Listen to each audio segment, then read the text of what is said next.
Nithyanandeshwara Paramashiva Samarambam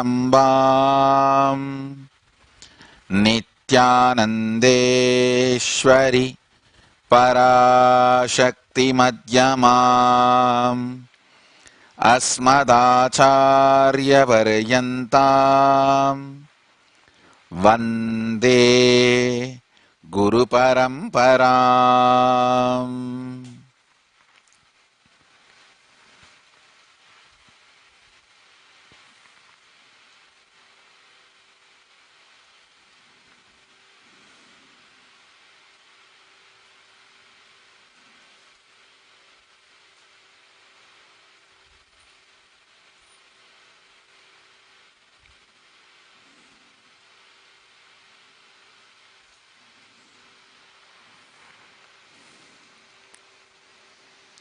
I welcome you all with my love and respects. I welcome all the devotees, disciples, Samajis, Satsangis, Shri Mahants, Mahants, Tanedar, Kotaris, visitors, viewers, sitting with us all over the world through Nithyananda TV, in Adi Kailasa, Paschima Kailasa, and through Nithyananda TV and two-way video conferencing, having Nayana Diksha. I welcome every one of you with my love and respects.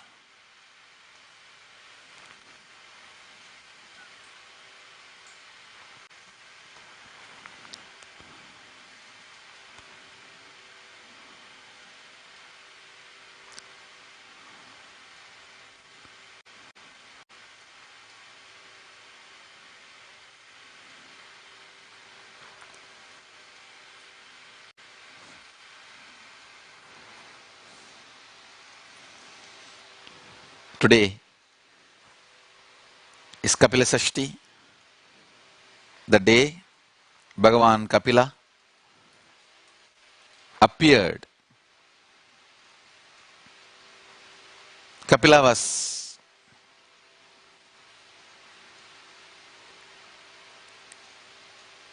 born without staying in mother's womb. He just manifested in front of the mother as a child because mother has done a lot of penance for Bhagavan Vishnu to be born as a son. So Kapila Maharshi is fifth incarnation of Bhagavan Vishnu, Mahavishnu, as per Srimad Bhagavata Puranam. And Bhagavan Kapila is also the head of our Sannyasa Sampradaya. The whole Sannyasa Sampradaya, whether in Vedanta or in Agama, Saiva Sannyasa Paddhati or Vedanta Sannyasa Paddhati, the first Sannyasa Paddhati is from Kapila Maharshi, and all the Sannyasa Sampradayas accept Kapila Sannyasa Paddhati as the source of Sannyasa Sampradaya. In Agama also, Sannyas is as per Kapila's Sannyasa Paddhati. In Vedanta also, Sannyas is always as per Kapila Maharshi's Sannyasa Paddhati. Shankaracharya's Vedanta Sannyasa Paddhati also is a commentary on Kapila Maharshi's Sannyasa Paddhati. Whether Sakta Sampradaya or Vedanta Sampradaya, even some of the Vaishnava Sampradayas, like Gaudiya Sampradaya, Gaudiya Vaishnava Sampradaya, and important information including Buddhist Sannyas tradition is from Kapila Maharshi. Kapila is called Sankhya Muni. The word Sankhya Muni only is picked up by Buddhists to call Buddha as a Sakya Muni. And the word Nirvana is from directly Nirvani Sampradaya, Nirvani Pita, which is the Sangha of Kapila Muni. It is Kapila Muni's Sangha is called Nirvani Akada, Nirvani Pita. And the word Nirvana, all the key words of Buddhism are from Kapila. And Kapila is the first human being started developing thought currents. One of the greatest Siddha, master of creating Siddhas. That is why Krishna says, Siddhanam Kapilo Munihi. When he declares his glory as the ultimate, he says, among the trees I am the banyan tree, and among the Siddhas I am Kapila. So, among the sages I am Narada, among the Gandharvas I am Chitraratha, among the sages, Siddhas, I am Kapila. Siddhanam Kapilo Munihi. Kapila is the source of all the philosophies. The oldest philosophy in Hindu tradition, non-controversially accepted. Please understand, Hinduism and controversies go always together. There is nothing which is accepted by all Hindus other than very few things like Om, the sacredness of cow, and the sacredness of saffron color. Like this, very few things are only accepted by all Hindus non-controversially. Same way, almost all Hindus non-controversially accept Kapila's Sankhya as the oldest philosophy, Kapila as the oldest philosopher. From Sankhya evolves Yoga, Purvamimamsa, Uttaramimamsa, Nyaya, Vaiseshika, all the various thought currents, philosophies. Sankhya is all about giving you powerful cognitions through which you can start operating as the spiritual head Mahamandaleshwar of Mahanirvani Pita. I bow down to Bhagavan Kapila, who is our Adi Guru, who is the founder of our Sampradaya, and we also offered today Bandara in the Mahanirvani Pita for all the sadhus on behalf of our Sangha on Kapila Sashti, and we will also have Bandara in Adi Kailasa. Let us offer our respects, reverence and devotion to Bhagavan Kapila and then continue the satsang.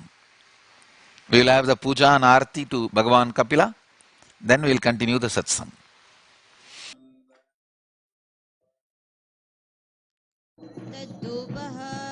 Om Durvasi Durvadurvantam Durvatayosman Durvaditam Durvayam Vayam Durvamatvam Devanamasi Sasitamam Papritamam Justatamam Kannitamam Devahutamam Brahmasena Vedanam Nigumatvam Mitrachetva Chakshisham Prekshema Vedvasam Vigvamahva Higumsishum Rupamagrapayami Adadivah Om Dipyasvadatavedopagnitirmama Pachoguschamahyamavahajivanam Jadishodisha Mano higum Shirjatavedogam Purusham Jagate Abhipradagnagahishiyama Paripataya Dipam Dasyayami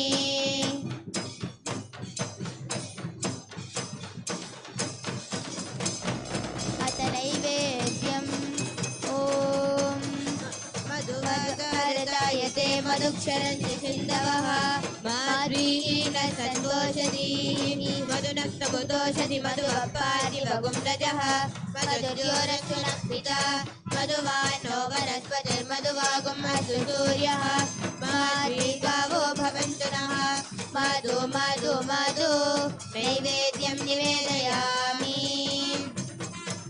कर्पूरनीराजनम् ॐ सोमो वा एतस्य राज्यमादत्ते यो राजासन् राजो वासो मे नयजते देवस्वा वेदानि हविगुंसि भवन्ति य एतावन्तो वै देवानागं सवाः तैवास्मै सवान् प्रयच्छन्ति तैनं पुनस्वन्ते राजाय देवसुराजा भवति न तत् कर्पूरनीराजनं सन्दर्शयामि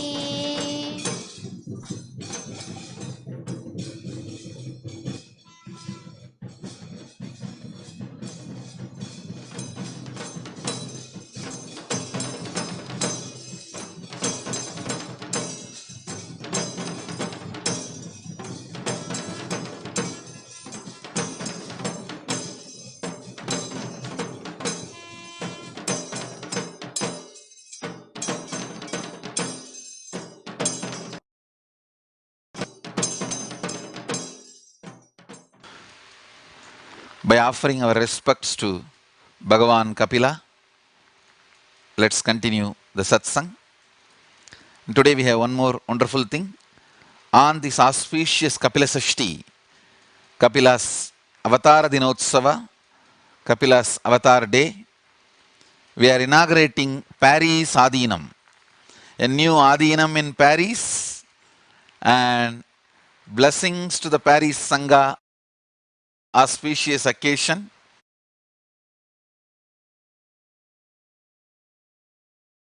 The Paris Adinam, and let the Paramashiva bless Paris and the whole France and ultimately whole world by being in the Paris Adinam and guiding every one of you. My blessings. Let the Paris Adinam become successful. Blessings to all of you. Shankarananda, Vishoka, Florent, Jennifer, Emily, Arsino, Marianne, and thousands of Adinavasis going to come and become part of the Paris Adinam. Blessings to all of you. Kapila is one of the most compassionate teacher, master, incarnation. You see, if I have to define Sankhya, most beautiful, most sweet, rules less, powerful cognitions which can bring order in your life and ultimate experience in your life. Understand? The whole Sankhya Karika, the whole complete works of Kapila, not even a single rule or law exists. It is just pure powerful cognitions. If you apply, automatically you will evolve a beautiful, powerful space and an order. Order which evolves without any spelled rules, regulations, laws is the best way to exist. I visualize, imagine, fantasize all our Adinams to be in the footsteps of Kapila. Just carrying the powerful cognitions, human being living in order. No need for laws and law enforcement. No need for rules and regulations. When people don't want to carry the powerful cognitions as lifestyle, then comes the stupid arrangements of mediocre substitute, which is called rules, regulations. Kapila is one of the most compassionate, beautiful being. Just by powerful cognitions, he was able to make an order in human beings. He was able to make an order And he was able to make people manifest powerful cognitions and powers.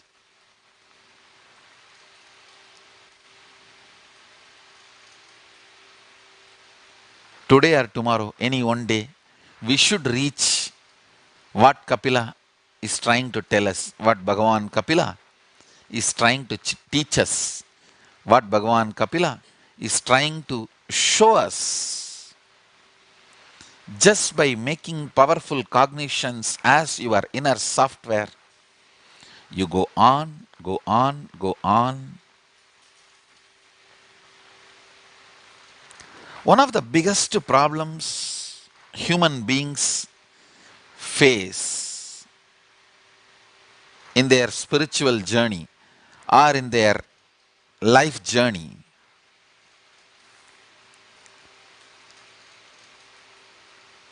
getting confused about these choices, either over choiced or under choiced, either overpaid or underpaid, either over sexed or under sexed, either over pleasured or under pleasured.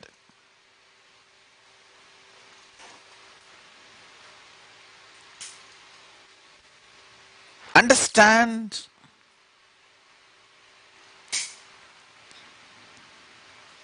the idea of choices should become redundant in your life. That should not play a major role in your existence.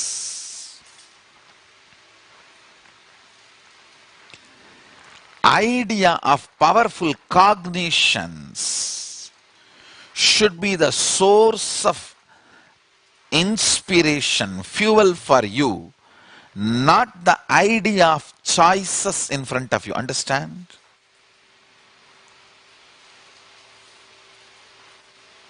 Life is continuous expansion. If you think it is in length and breadth, depth expansion, you will feel like the universe is becoming bigger and bigger and bigger. So more choices means you are growing more. No. Actual expansion is not in the size, shape, but in the frequency of consciousness, depth of existence. Don't think universe is like an egg and slowly becoming like a pumpkin. No. Egg hatching inside. Not egg becoming pumpkin, egg becoming hen. Understand there's a big difference. When the hen happens, he opens the egg. That's different.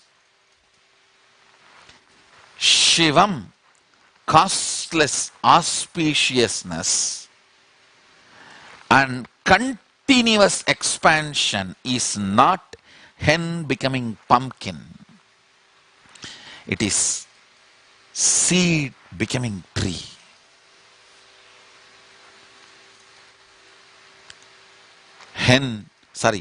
Egg becoming hen. It's not egg becoming pumpkin. It's egg becoming hen.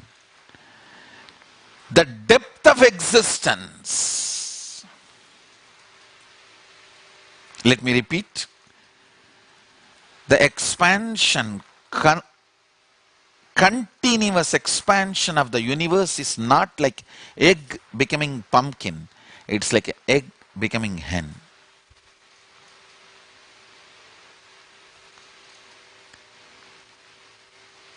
Choices are not freedom.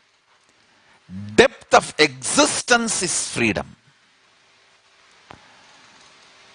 As long as you believe choices are freedom, you have done a terrible mistake in your life. You are in Throbhava, delusion. Try your best. You may have the whole world in front of you as choices. You will only be in depression.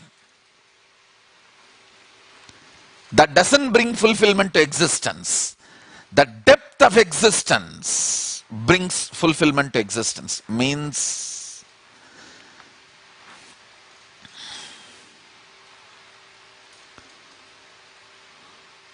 you have developed depth to your feeling about your existence, you. How you feel about you is more deeper. How you feel and perceive as your purpose becomes deeper. How you celebrate the fulfillment of your purpose becoming deeper. The depth is the real completion and expansion, not choices. Persons who feel choices are expansion is waiting to end up in depression. Understand? Choices are expansion is a silly conversation and silly concept. Come on, now the whole thing is over. We have exploited all possible choices. Practically every choice possible, imaginable is available. That is why by 30 men are depressed. Human beings are depressed by 40. 30 depression starts, 40 depression settles. And now you are tired of even depression. Enough of money, enough of pleasures, enough of perversions. Everything is available. What will you do more than this?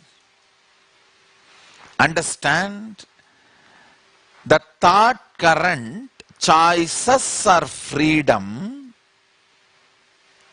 is going to destroy whole humanity. Intensity, depth is freedom, is going to liberate humanity. The depth with which you start existing, the depth with which you experience, whether sensory pleasures or your psychological pleasures or pains or the way you exist and cognize yourself and the universe and the source, God. The way you cognize these three, its depth is the real freedom and expansion. More and more beings becoming more and more deeper with the depth is the real conscious expansion. Shivam means causeless auspiciousness, constantly expanding. That does not mean universe is like a egg and it is becoming like a pumpkin. No.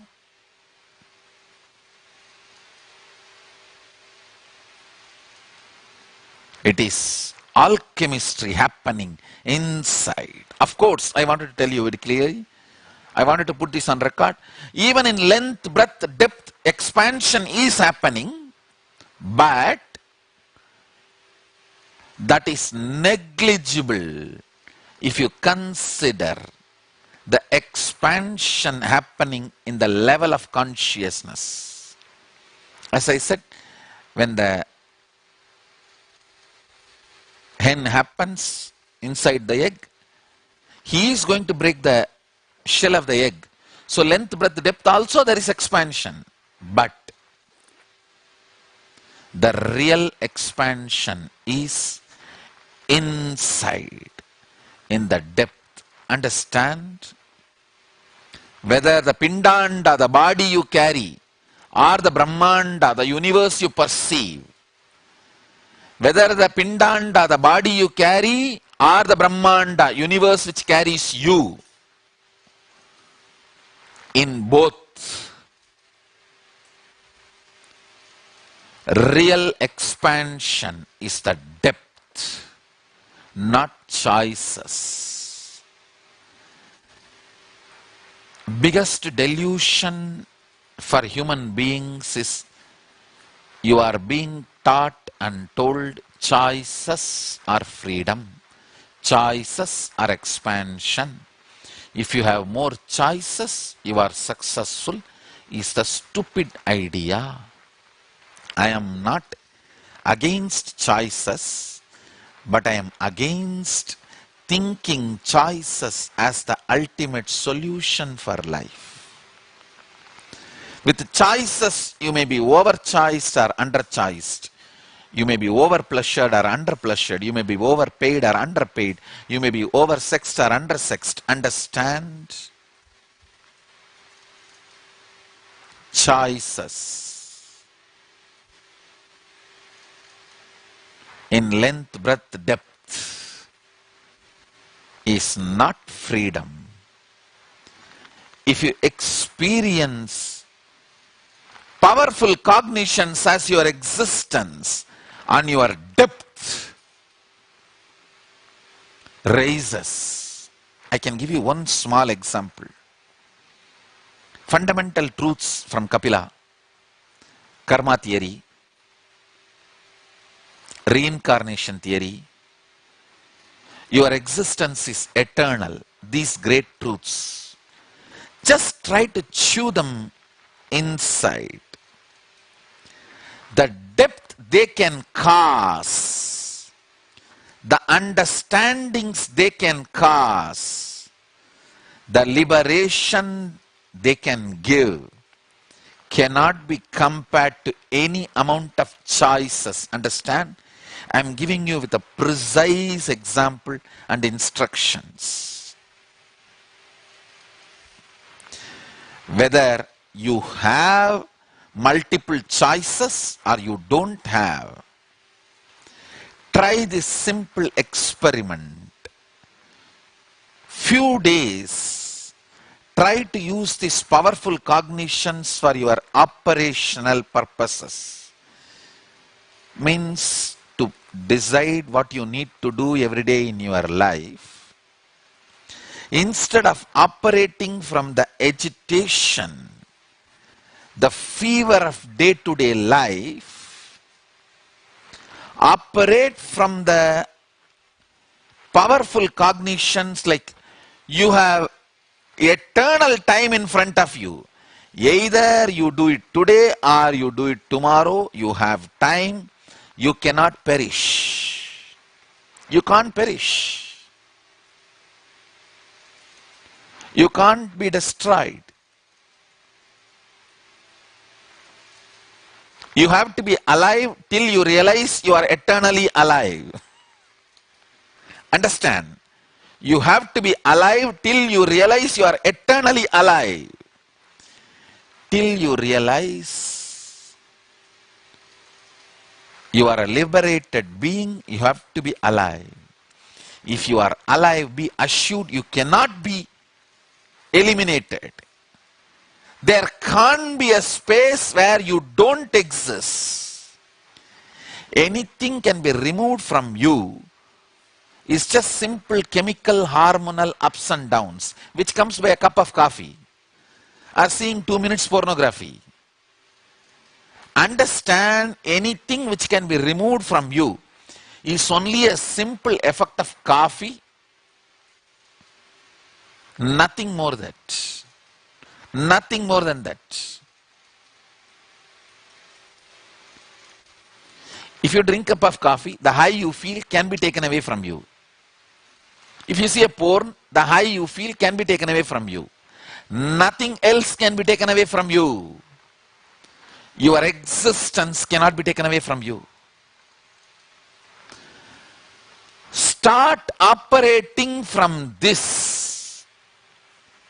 The kind of the order you will develop in your life will be beyond any stupid morality, any stupid social systems influence. Very simple things. Your existence is eternal.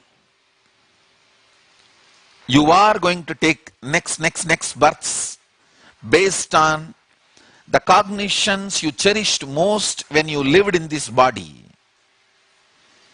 When you lived in this body, the most consciously cherished cognitions, understand?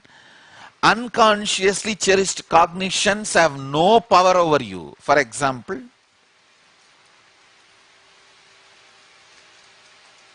if you have been unconsciously eating, don't worry. The moment the Jataragni, the digestion fire stops in your body, no sin associated to eating comes with you.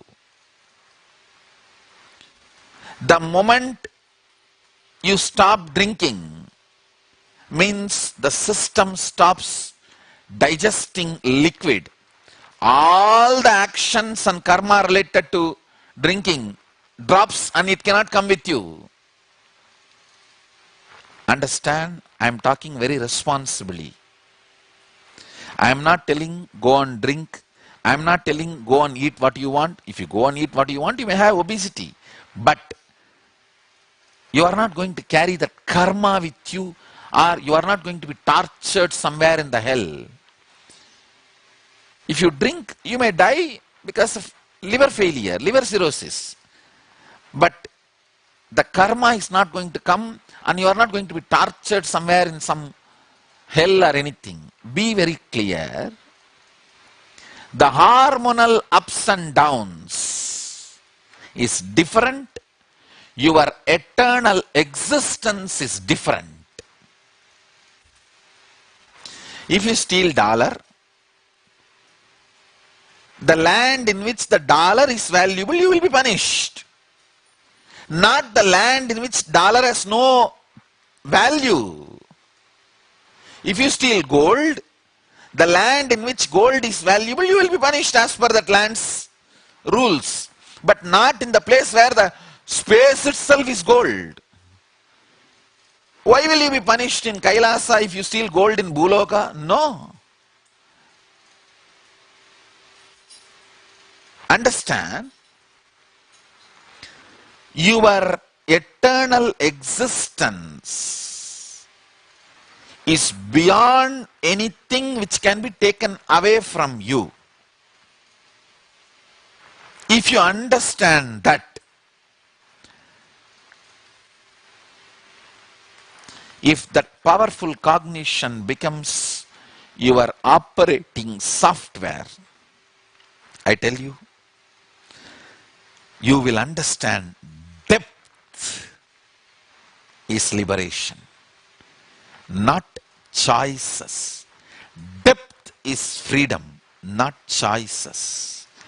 Choices are not freedom, depth is freedom. The way you exist will be freedom.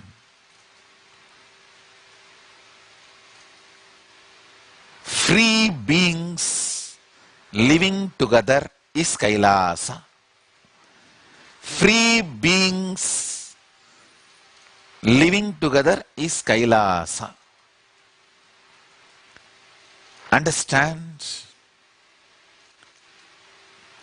We can make Kailasa if we can rub the right sides of the human beings. Everyone is waiting to manifest Kailasa. Everyone is interested in Kailasa.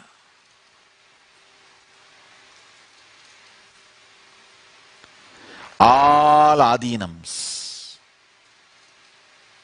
are fundamentally training center for you to make your Kailasa manifest.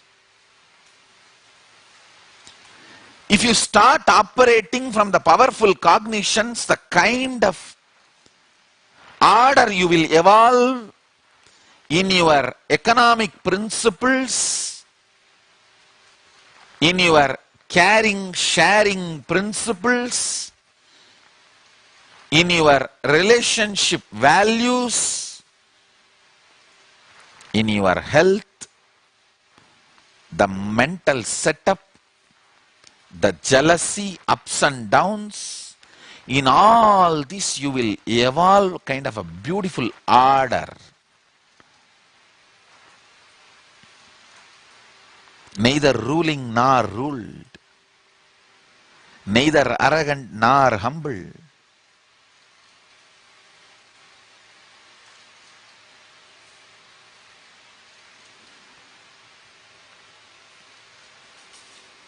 You will evolve such powerful order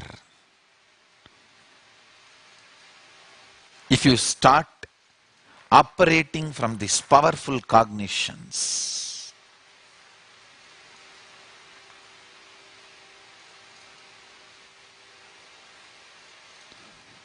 I request and recommend strongly all of you start operating, manifesting more and more powerful cognitions which raises the depth of existence, which gives you the taste of real freedom. I tell you,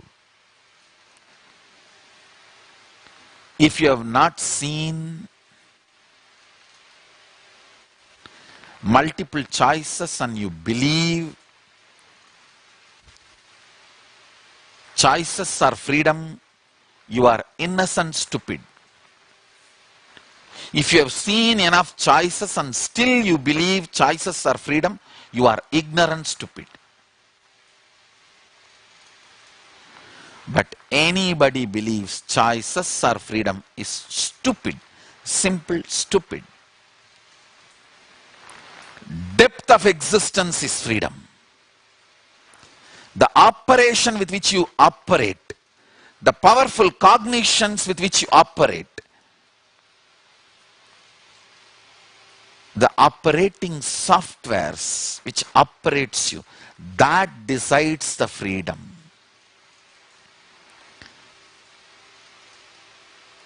If you have 100 acre, again you will feel just the next 20 acre, if I add, it will be really wonderful. And if you have 200 acre, instead of 20 acre, 100 more acre comes to you. 200 acre, again you will be standing near the fence. Can I make just 100 more acre? It will be really 300 acre, amazing. More than my father. My father had only 275. If I have 300, I'll cross my father's number. If suddenly you have instead of 300, 500, again you will be standing in the fence only. Standing near the fence and looking at the other side of the fence and thinking you should have that is a simple, stupid human behavior. Anywhere you want to identify who are Indians, I can give you 3 things. 1, they will always order not by seeing the menu card but by seeing others' plate. 2nd, whether it is a bus or a train or a flight, window seat. 3rd, even 3rd one I will drop it.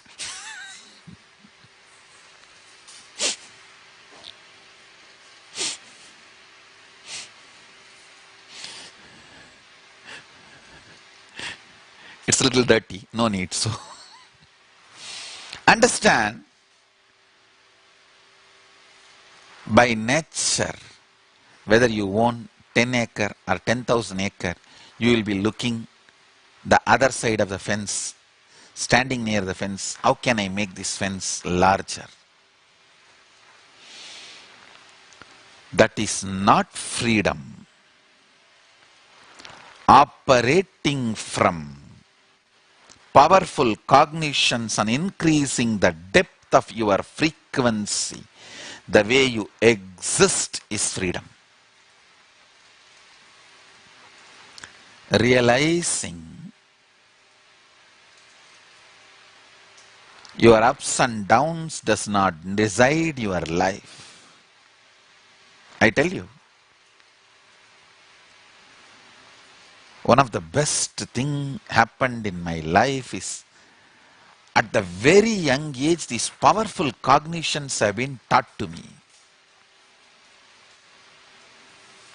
Again and again I overflow with the gratitude to my gurus, all the great siddhas who supported me. I can see the modern day what all people go through. Seeing that, I can understand how the powerful cognitions becoming your inner software, the depth of existence liberates you.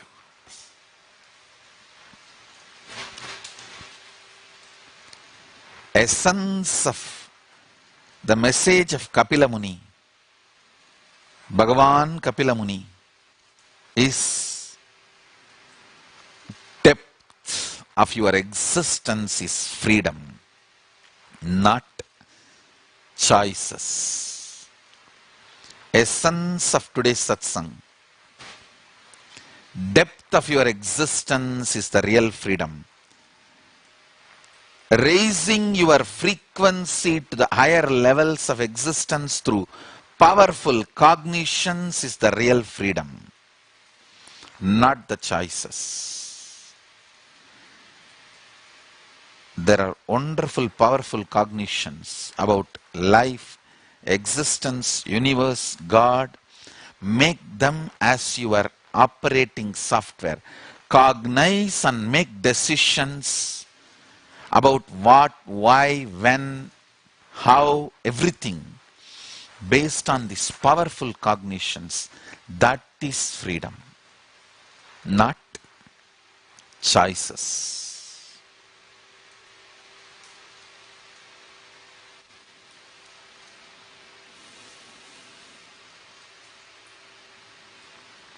Ironing out your thought currents with the powerful cognitions is called Sankhya.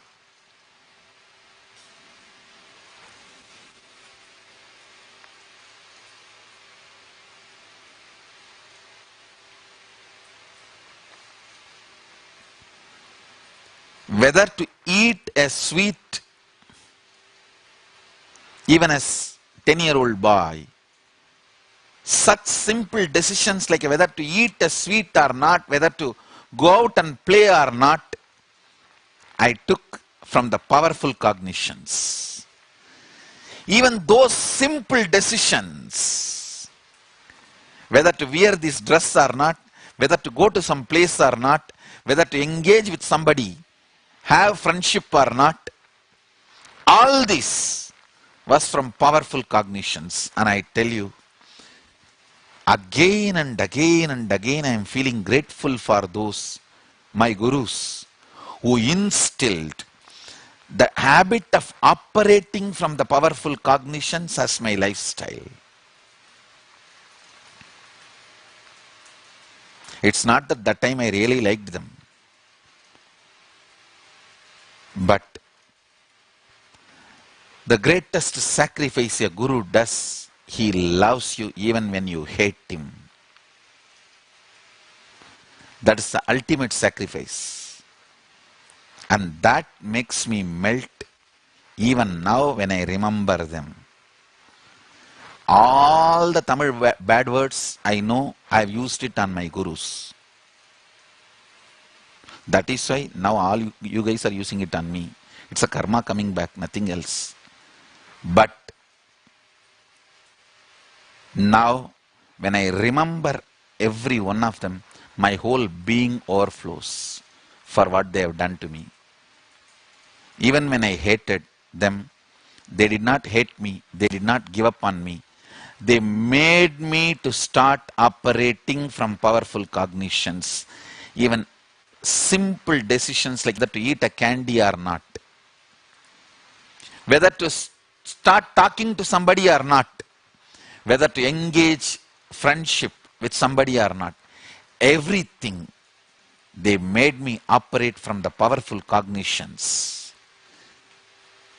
Now I realize it. What they have done is something extraordinary. As I said, only Guru can love you even when you hate him. That's the biggest sacrifice a person can do. My gurus have done that to me, and I will do that to you guys. I have seen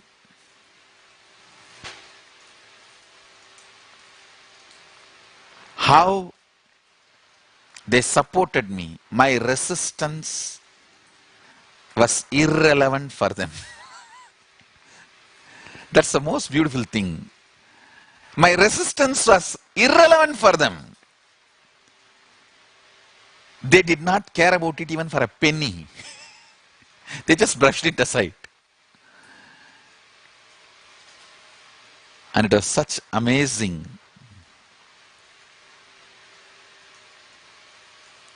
to be brought up by that kind of gurus and who have so much power over me. The whole society was such, they had a complete control and power over me to make me realize what I am. They were able to really get into my system and make the powerful cognitions as the operating software. I tell you,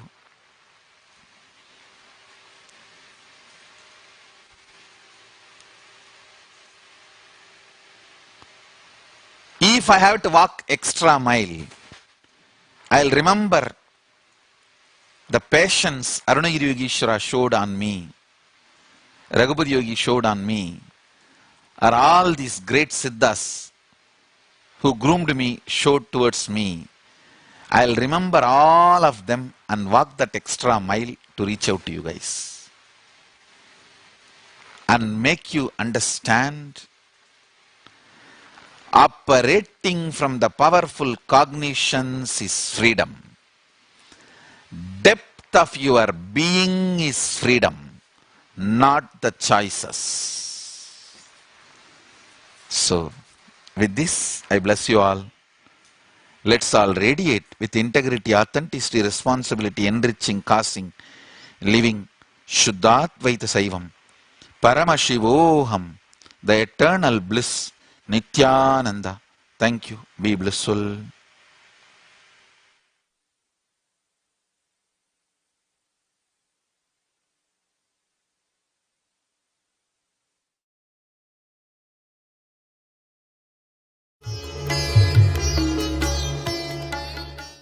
नित्यानन्देश्वर सदाशिवसमारम्भाम् नित्यानन्देश्वरि आदिशक्तिमध्यमाम् अस्मदाचार्यपर्यन्ताम् वन्दे गुरुपरम्पराम्.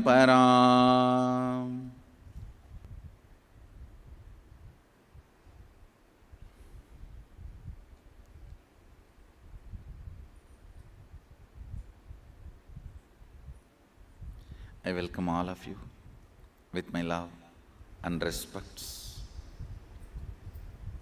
I welcome everyone sitting with us all over the world through Nithyananda TV, two-way video conferencing, in all the Adinams, temples, ashrams, gurukuls, universities.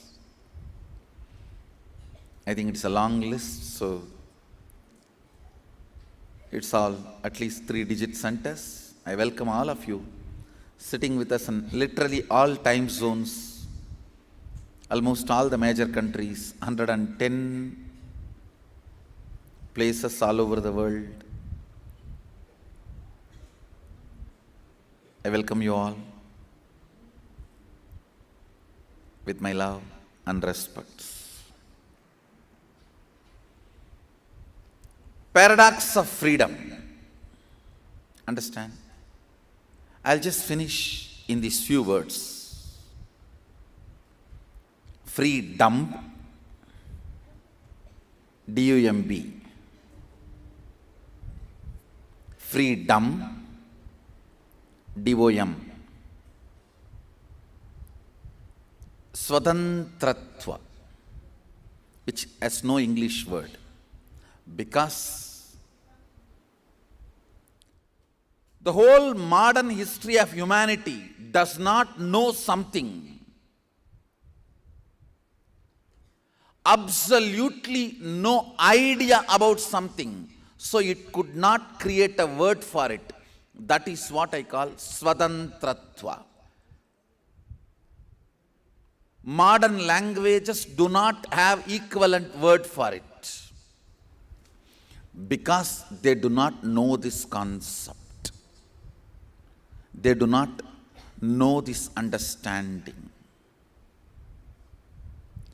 Either their freedom is freedom, D-U-M-B, or freedom, D-O-M. Ego to do what you want, or ignorance to be hypnotized by wrong concepts and ideas.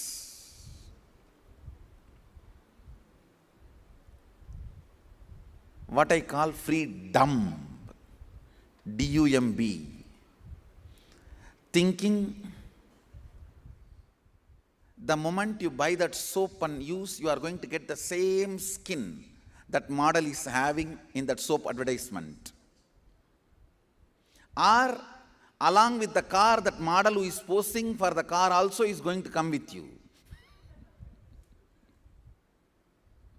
If you buy the car, that is what I call freedom. The whole modern day consumeristic concept of freedom is brainwashing you in believing you are free, but making you do what they want with a minor alternative choices. Listen carefully. Choice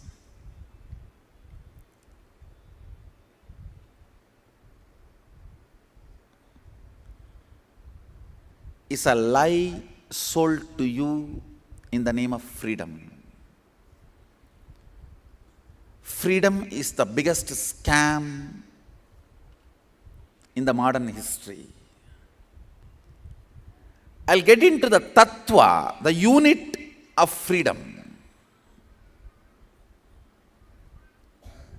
and give you some basic understandings about these three words. If you understand freedom, and swatantratva,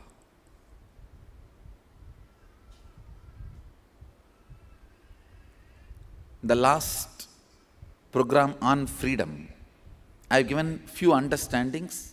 I'll catch up with it because for newcomers who are here to attend this program, I'll give you the essence. Understand? Freedom to eat means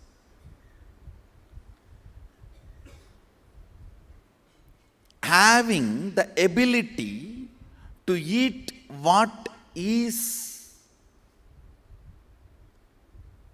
compatible for your body and as per your goal. Understand? If you are able to eat what is good for your body and as per your goal, I'll call that as a freedom to eat. Not because it is presented in an eye-catching way, mouth-watering way.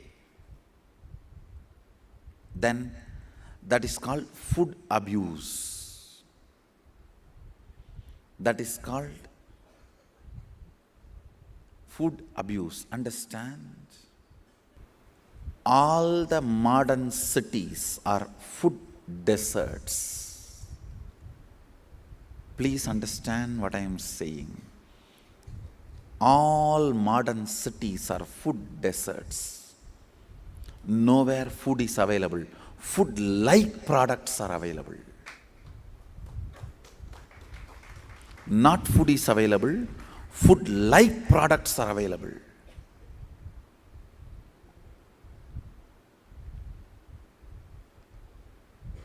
Yesterday I was reading an article.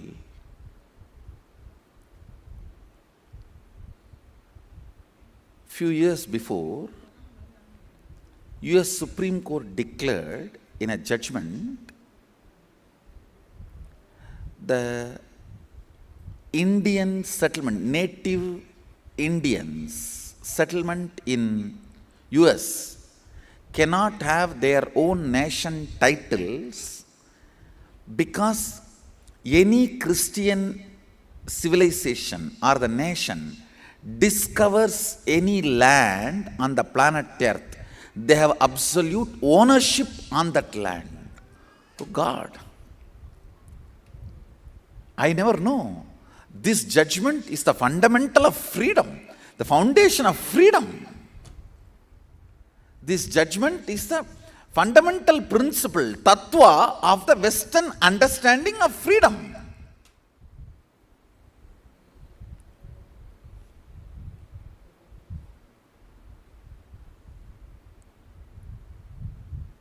Who teaches freedom to whom?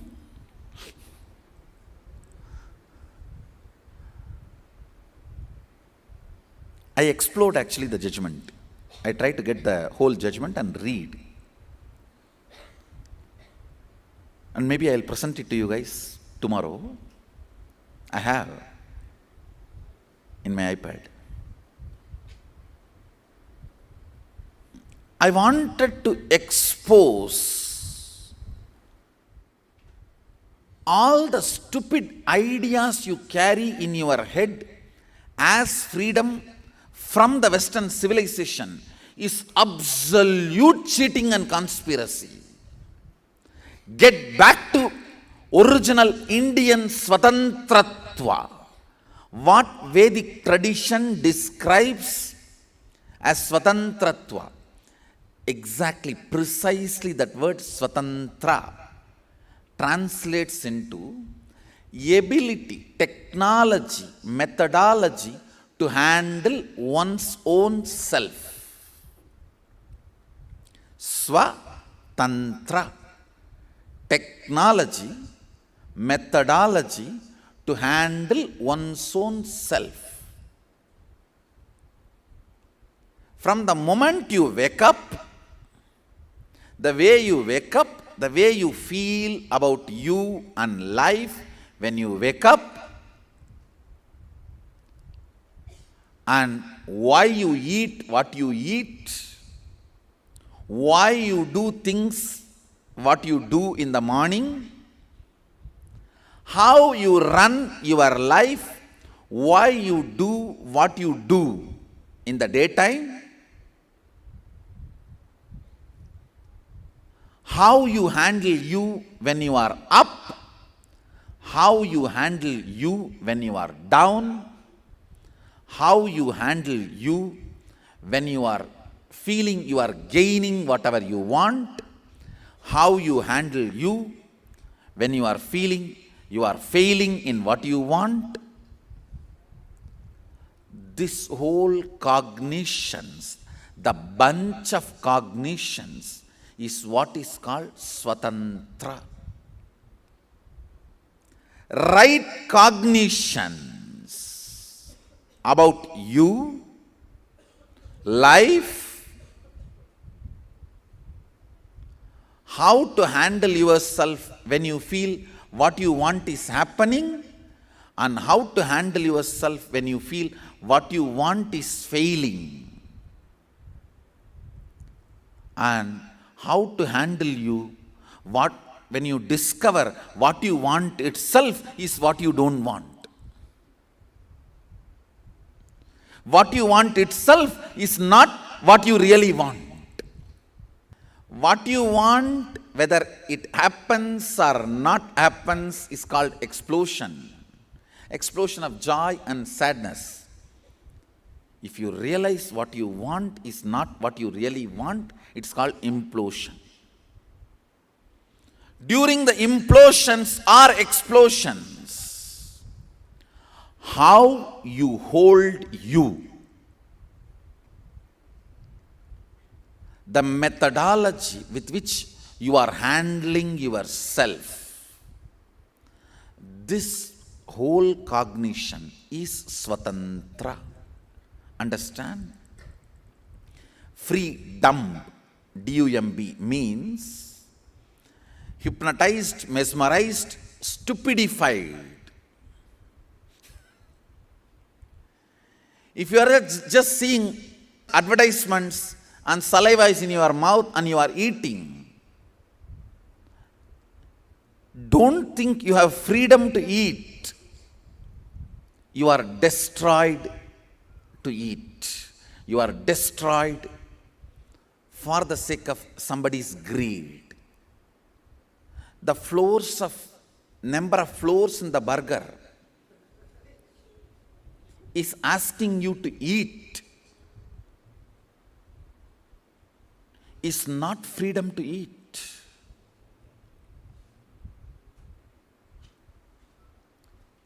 Is not freedom to eat. And I wanted to tell you a very small incident. It may be too small, but I really wanted to put this on record. I have an Ayurvedic doctor. I wanted to give my gratitude and acknowledge him for his amazing Shastric knowledge.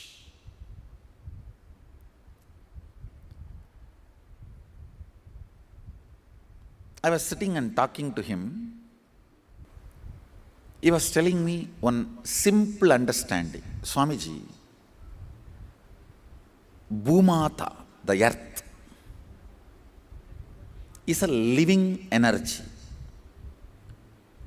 Walk on it. And whatever grows in that land where you are walking, eat that. That is the best food and medicine. I was shocked. He said, in Ayurveda, please understand, Ayurveda is Upaveda, means it is Shastra, not Shruti. No, it is Smriti. Veda and Upaveda, Agama and Upagama, all of them are Shrutis, Shastras. He was telling me, Swamiji, earth is a living energy. Walk on it every day. Eat what grows in that land. It was looking very strange. I decided to give a try. Yes, because she is Mata, mother. Please understand, your mother's body is innately intelligent to keep you healthy. Whatever medicines, medical attention, medical care you need, she can give it to you just through her milk when you are a baby. After you grow up, Gomata takes the responsibility of that. Understand? The cow which you everyday care has the same capacity of your mother. These three mothers, your mother who gave you birth, Sri Mata, and Gomata, if you take care of a cow with a love and attention every day, she has a capacity to produce whatever is needed for your health in her milk and heal, keep you healthy. Understand cow worship and having your own Goshala. All these are literally having your own private pharmacy without the pharmaceutical company's intervention, without their exploiting strategies and plans. Let me finish the story. Story is not yet over. Mata takes care and supports you with her milk till few years.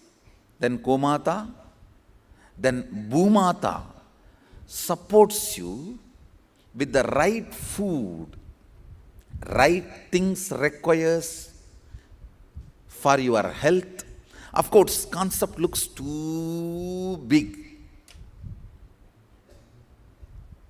But let me explain the whole thing, then you will understand. One thing I want to tell you, whatever I am sharing is the truth, absolute truth.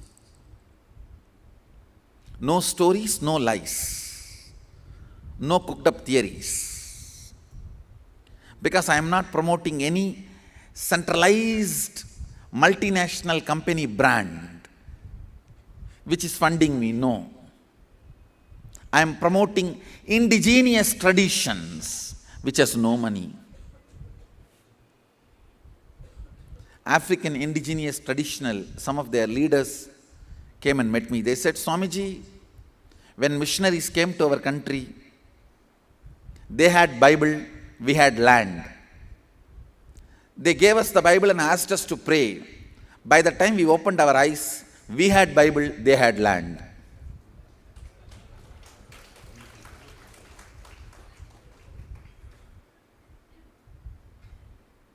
So I am not promoting any MNC brand. Listen. Mata, Komata, Srimata, Bhumata. Srimata is your mother, Komata and Bhumata. All three are capable of maintaining your health. So the doctor said, I also decided to listen and I started doing it. And it really helped me. It really helped me. One day doctor suggested a rare herb for my stomach. Of course, we don't have in the campus. I sent few of my sannyasis to procure from Tamil Nadu. They were not able to get it. And I decided, anyhow, Bhumata is intelligent. She is capable of growing it in some form and giving it to me. I started, as usual, continuing my walk. Within a week in my courtyard, out of nowhere, that same herb grew. Understand? And I want to tell you with all my integrity, I have not used any of my powers as incarnation to make this happen. It's my simple love on Bhumata. That's all. I have not used any of my powers. If I used any of my powers, then you can say, oh, that is possible for you, not for me. No. With absolute integrity, I am telling you. Other than my trust and love on Bhumata, I have not used any powers. Because this worked just because of my trust and love, not using any powers, I guarantee this will work for you. If I used my powers and did this, I will not be able to guarantee it will be working for you. I have not used any powers. It is absolute simple understanding. Listen. Ability to eat, which is good for your system and for your goal. When you are eating, remember, you are all eating to reach certain goal. Whether you want that goal or not, you decide. While you are eating, remember, you are eating for certain goal. Whether you want that goal or not, based on the desire to eat or not. I don't diet. I eat as per my goals. Same thing.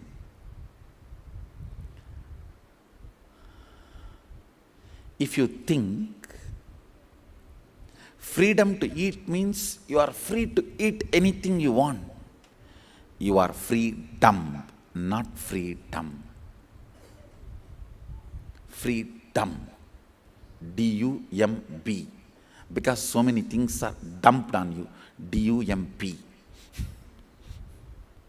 Most of the Western concepts of freedom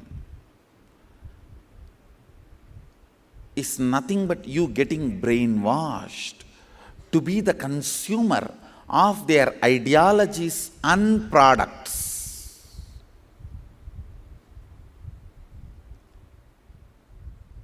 Swatantratva means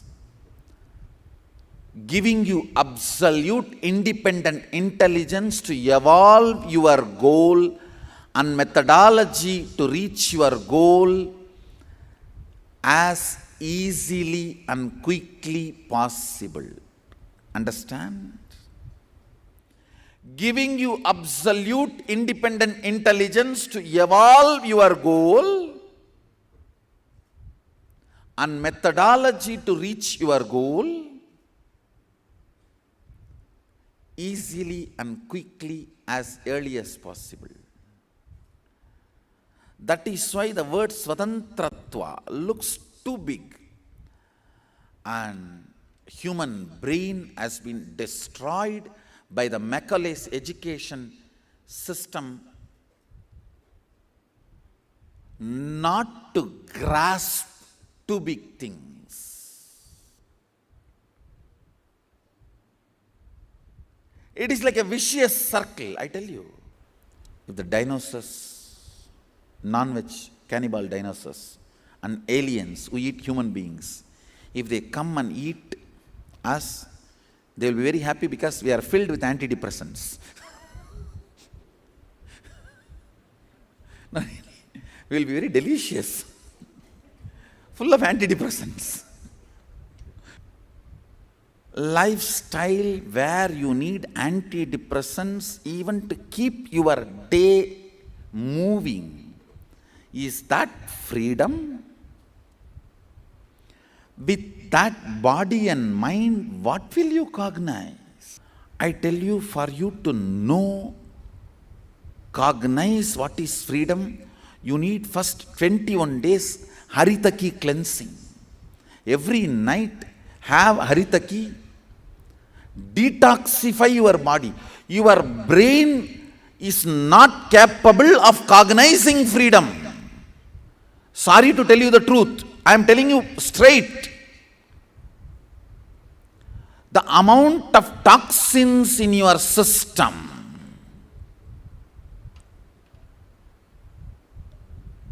chemicals in your food, the plastic food you are eating. In modern India, even the so-called Indian food has enough chemicals and toxins which stops your brain cognizing larger concepts and truths. When I am making somebody manifest powers, giving them conscious breakthrough, the first thing I need to do is preparing the physiology by detoxifying. I tell you, if your physiology is pure, even if you collapse from higher consciousness, this will support you to regain, get back.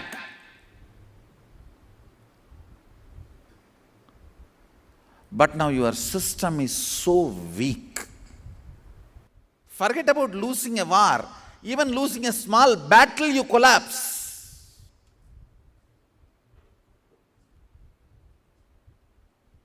You have not lost the war, but a small battle you lost, but you collapse. How many of you understand, cognize what I am saying?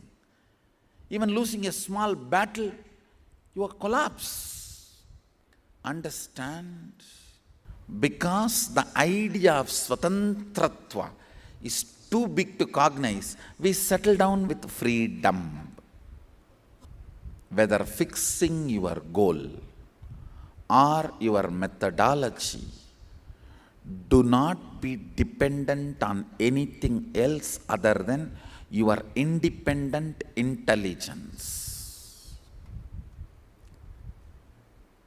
Your independent intelligence does not need to be violent or angry, saying no to everyone. I am not asking you to become hippie, antisocial. No.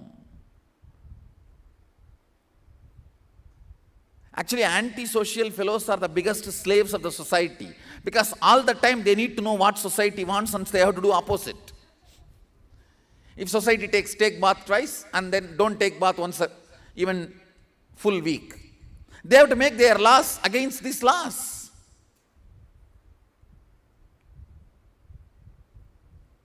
If they say let's use euro, then you have to say let's use dollar.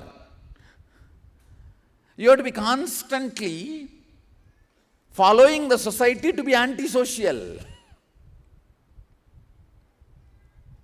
Intelligence does not have the spice of anti in your system. Listen carefully. Don't be the dump yard for ideologies and products in the name of freedom. Don't be a dump yard for somebody to dump their ideologies or the products in the name of freedom.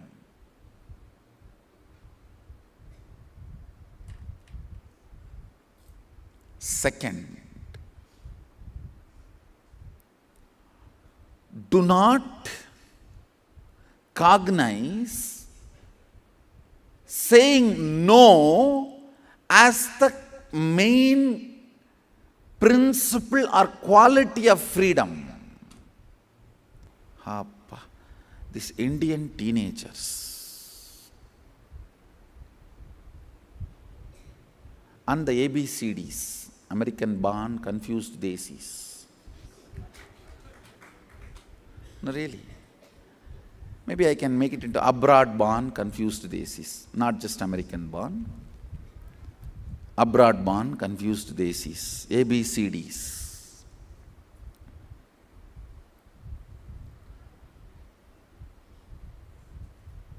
Call them NRIs and RNIs, non-residential Indians and residential non-Indians. These two bunch, RNIs of the major Indian cities and NRIs of the major Western cities. Unfortunately,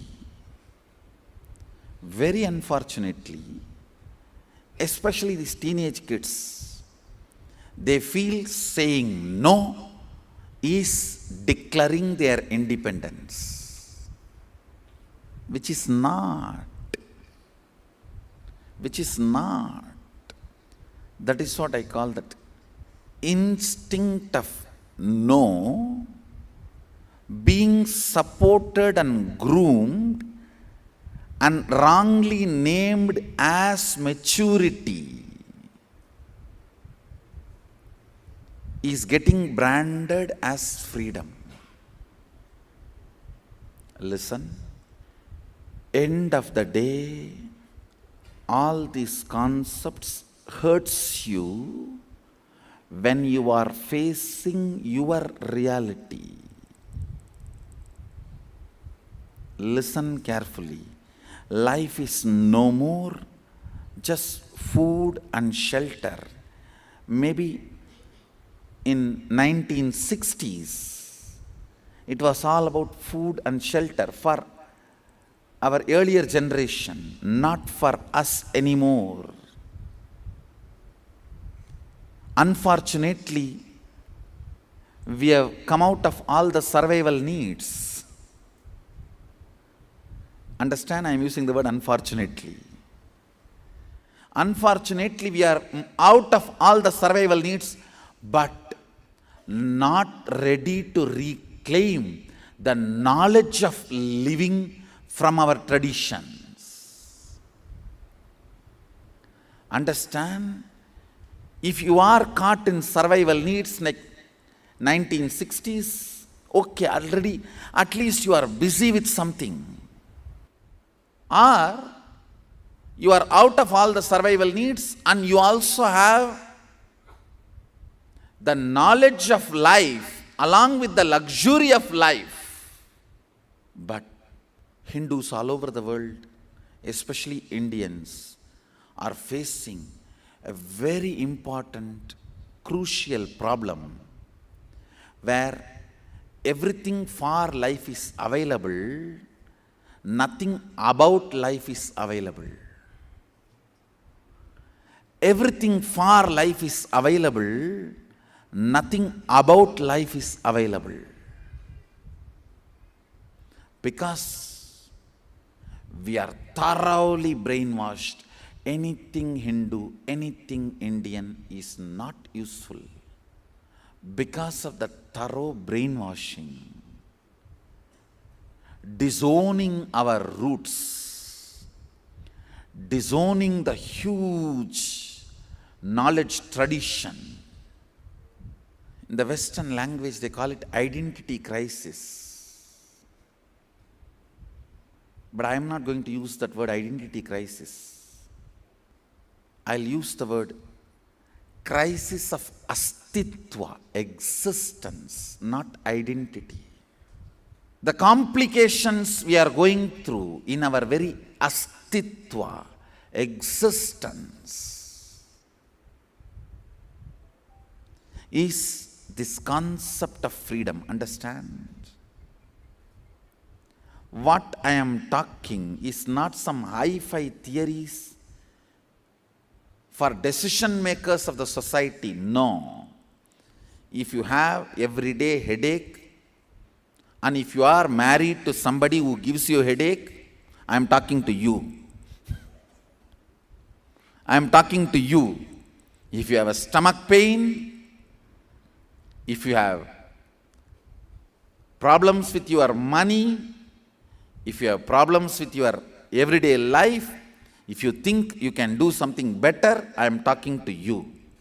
Biggest problem we all have is absolute principles we think is needed only for big problems.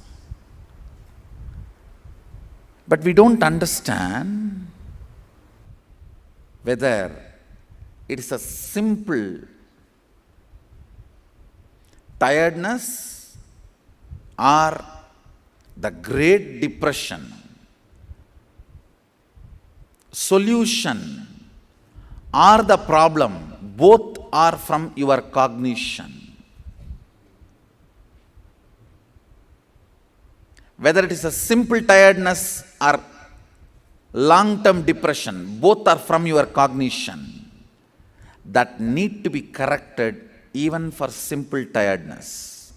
Don't think, only if I face that kind of a big problems, the absolute principles are required. As on now, a cup of coffee is enough for me to manage. No. Cup of coffee may be good for the billion-dollar coffee industry, not for you. If you are made to believe you cannot run on your own without a cup of coffee, you are a slave of this huge billion-dollar coffee industry rocket.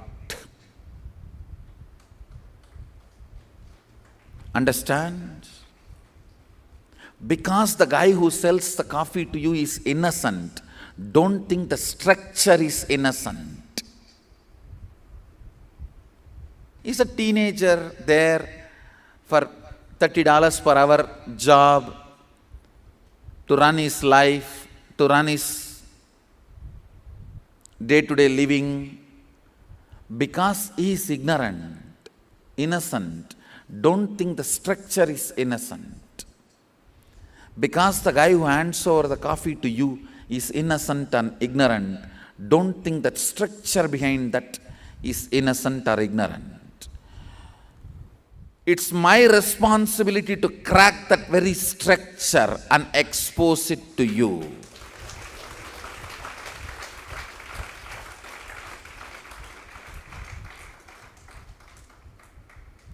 the fundamental cognitions you are given, hospitals are going to give you health. It's a huge lie. Tall buildings does not guarantee health. It is your long breaths and bending the body that is going to guarantee your health.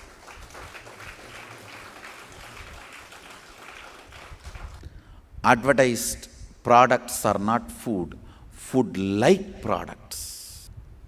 Really, I tell you, outside our adhinam, when you pick up a plate, try to analyze how much is food and how much is plastic.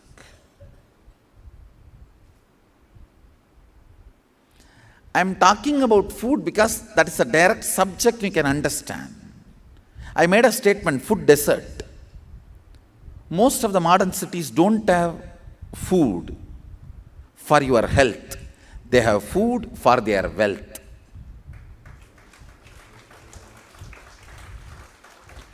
The things are fed in your system so you can fall sick and buy medicines. You can be a continuous money-making machine for them. Understand whether your food, ideologies,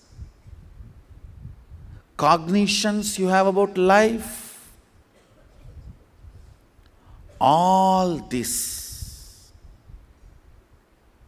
are the large unconscious thought currents and conspiracies. Maybe your mom and dad who taught you what is life, what is pain, what is good, what is bad, may be innocent. That does not mean the structure is innocent. They are like a teenage kid handing over the burger to you. The kid may be innocent, but structure is not innocent. When you have a pain, the sympathy your mom showed. When you are sick, the attention your mom gave may be out of innocence, but that structure is stupid. Understand? If you want to destroy somebody, give them attention when they are sick, so they will be sick forever. Because human body needs attention. So it will understand the wrong formula. If you want attention, fall sick. Over. The fellow is destroyed. Destroyed.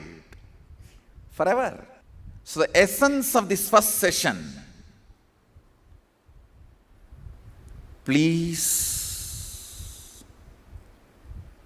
forget about all the ideas of freedom you are carrying. You may think it is too confusing and overwhelming, Swamiji. That is okay. At least you are clear, things are confused. You are not given the false promise, everything is okay. Everything is okay is the delusion you need to have to be under the matrix, Maya matrix. Understand? Only the science of liberation is handled from Kailasa. When I use the word West, I really don't mean only the Western countries. India is enough West now. India is enough West now. I should say the ideology. It is not place, direction. It is ideology. The concept of freedom, liberty, the whole thing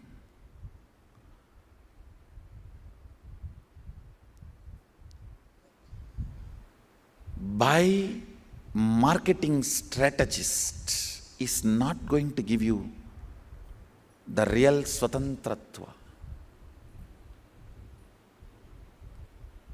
Understand? who is the visionary of your civilization matters. Because their visions and their intentions and the context from which they generated and operated their vision and mission, all that matters, even if you have a simple headache. Even if you have a simple headache, all that matters. The essence of what I wanted to say in this first session: question everything you know about freedom. Let's revisit everything you know about freedom.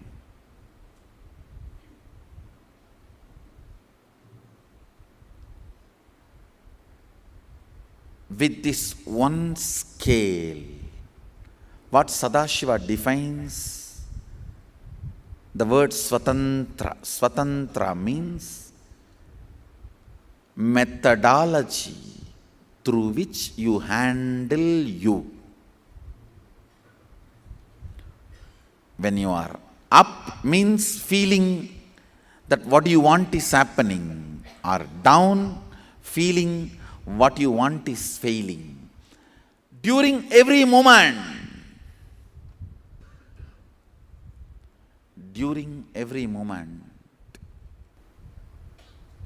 how you handle you, the methodology to handle you is Swatantratva.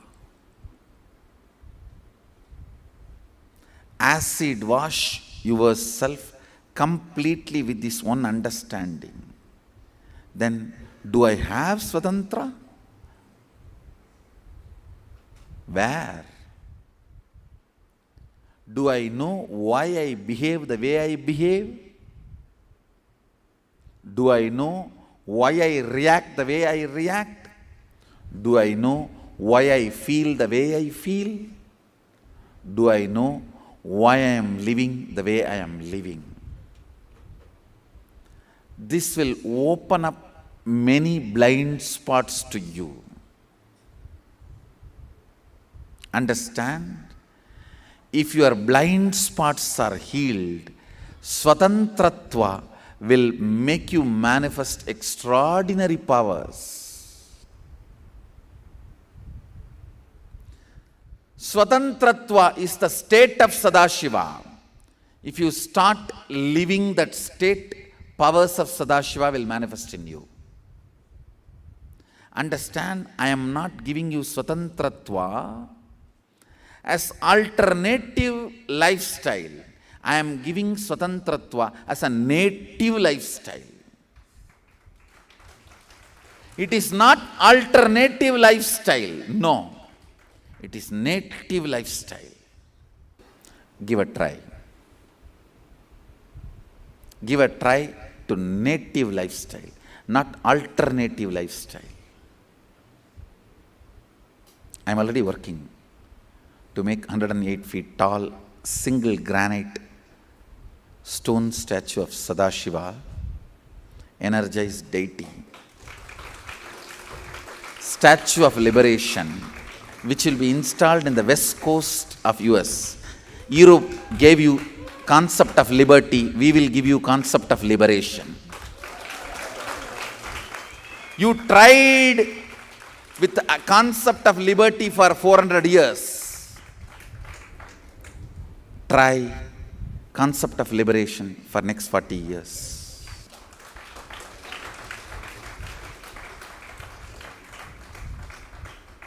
Soon you will see Statue of Liberation in the West Coast.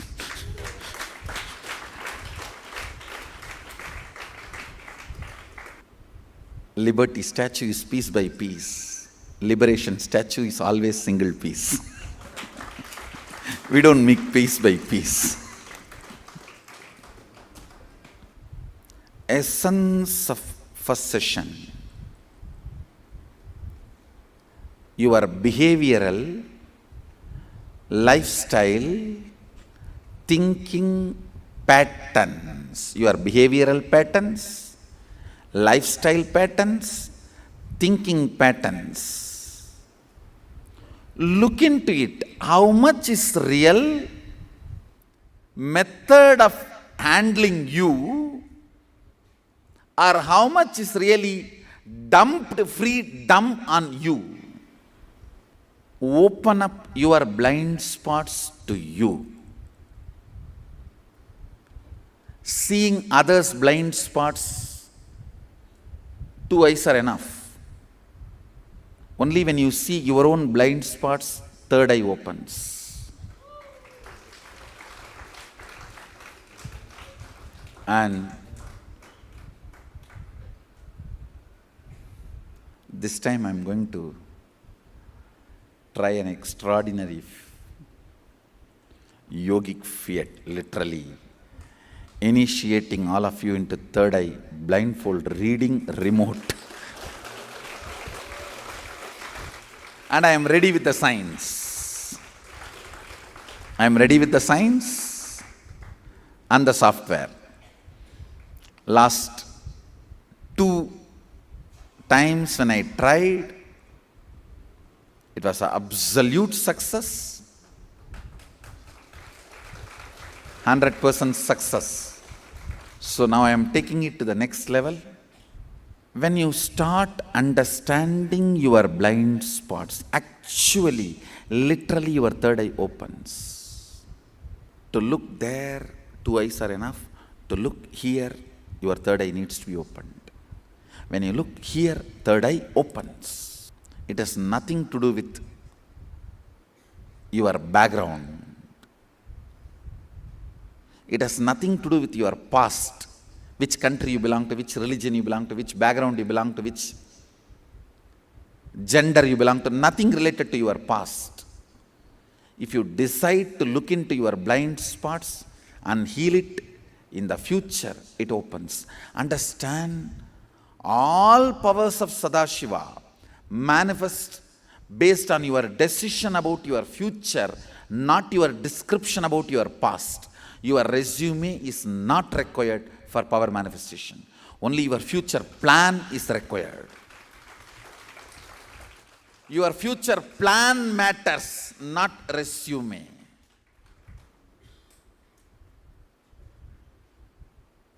What you want to do matters, not what you have been. That doesn't matter. Fortunately, past is dead.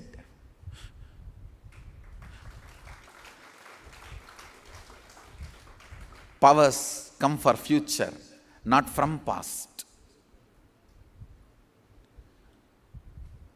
So contemplate on how you misunderstand dumped ideas and concepts as freedom, miss the real swatantratva. Actually, you unable to handle yourself is a fashion statement. I am really surprised. Adults come and tell me, I am not able to handle myself, Swamiji. Oh God. One of the biggest shock I had in my life,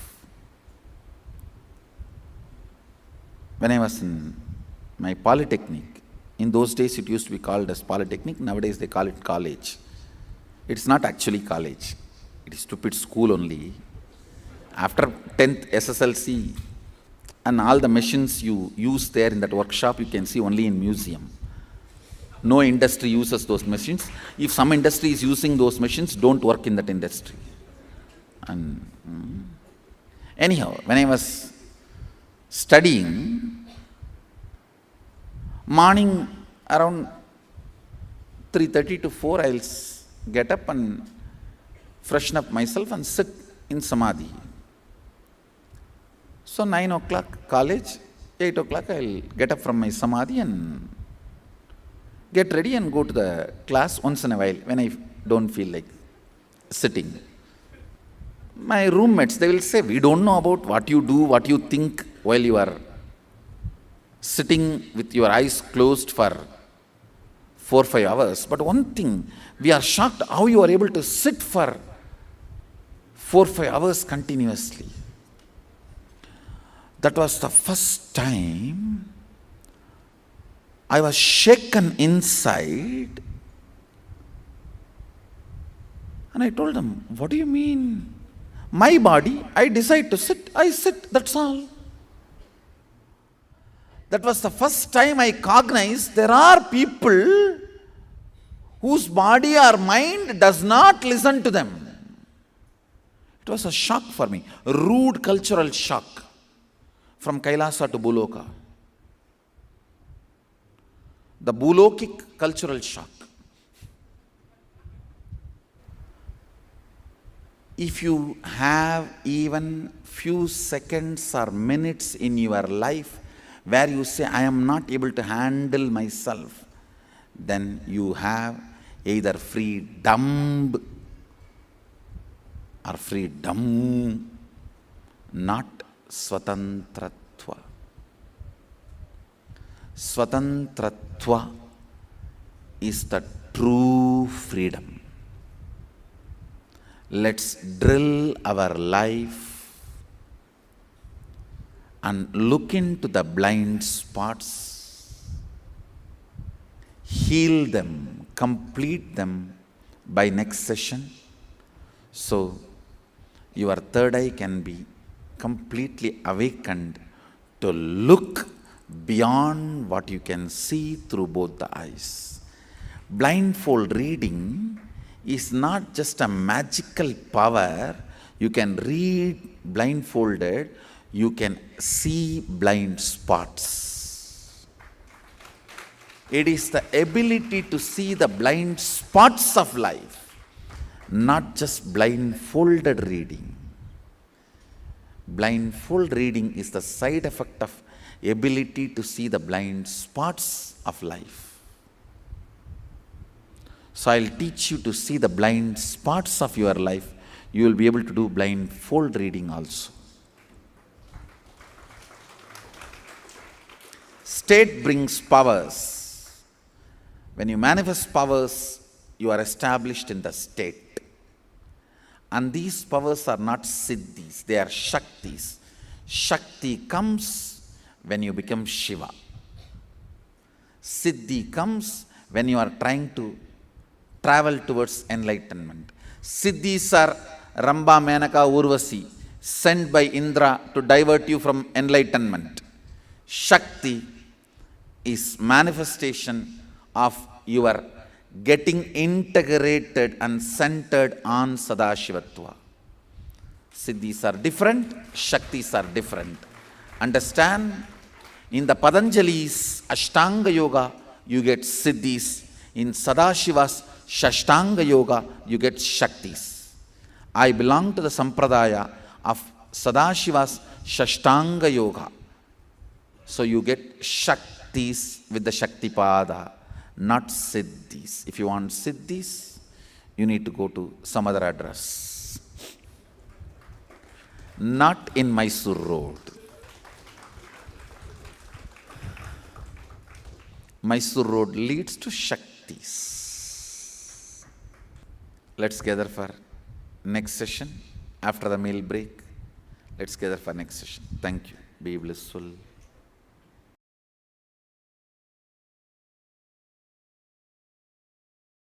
Yes. Yes, come on. Let's come back to the real job. I'll give you the essence.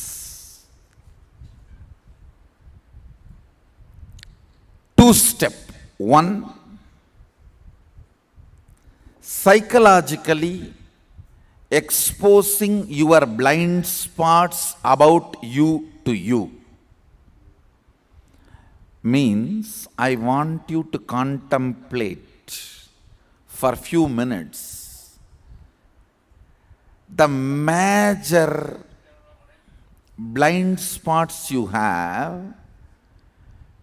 Blind spot means thought current which creates again and again pain, suffering, suffocation, incompletions in you. Because of wrong cognitions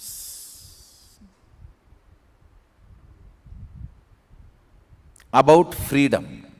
I tell you, when I look back, how I was brought up seems to be the most perfect freedom. But no modern day kid can understand. No pizza, no burger, no internet, no cell phone, and no Facebook, no unnecessary roaming around with friends. Either school or be with my spiritual gurus. No question of eating outside the home. Even if I tell all this for the modern day kids, it will look,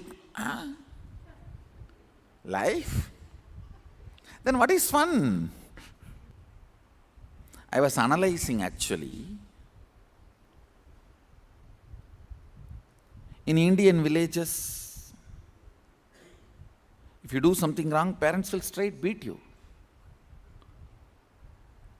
In the Western society, that is called abuse. But if you dump them, drug them completely with antidepressant and put them to sleep, diagnosing some disorder, ADHD, BDHD, CDHD, some psychiatric disorder, and dump them with antidepressants and dump them with medicines which puts them in sleep. So that is not abuse. I'll rather get beaten by the parents than beaten by the drug industry. I'll rather choose this as my freedom than that.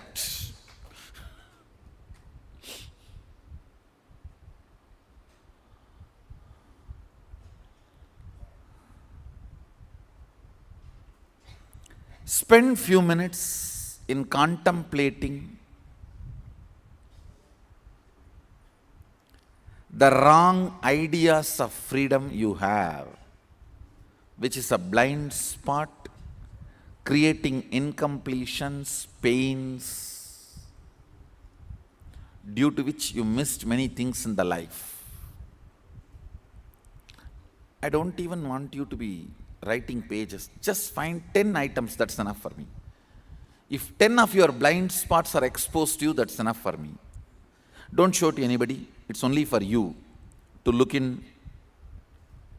And the second step, I'm going to initiate you into awakening your third eye, which is going to be very powerful initiation.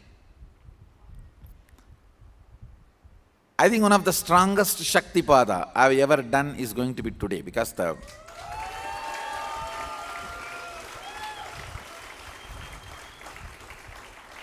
whole software is ready. It's actually like software only. Just upgrading your software. All invitations from Guru is invitation to upgrade yourself. You can click either do now or do later, not now, remind me in the night. You can click anything you want. But I am an invitation to upgrade yourself.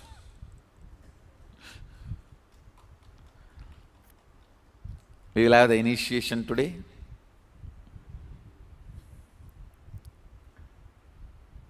First time,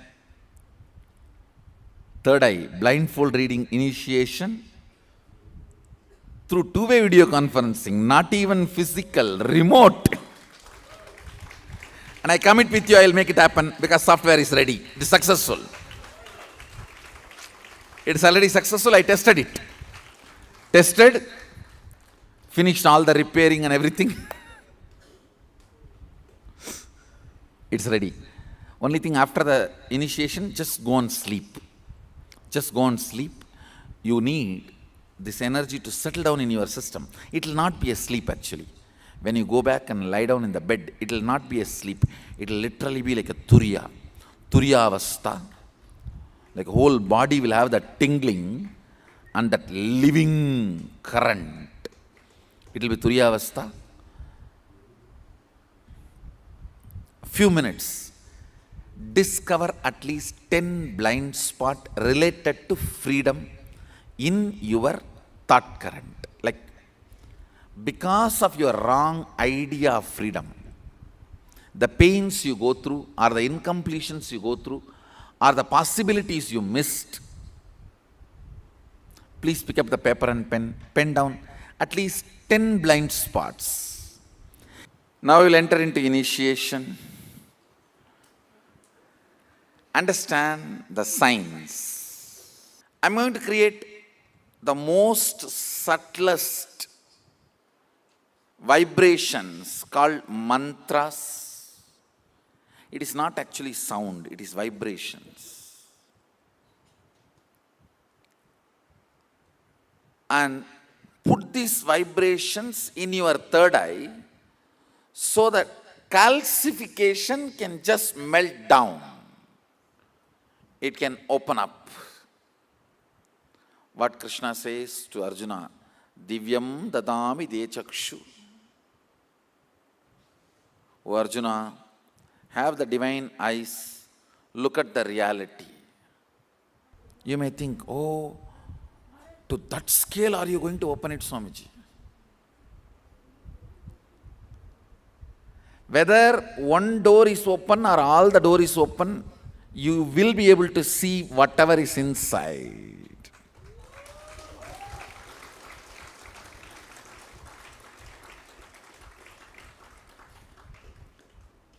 So many doors for more people to use, that's all. Even if one door is open, that is enough for you. In your case, you are the only one going to use. It's not that you are going to become guru tomorrow and going to let your whole world to walk through you and becoming door. Maybe that will happen after some time. For you, this is more than enough.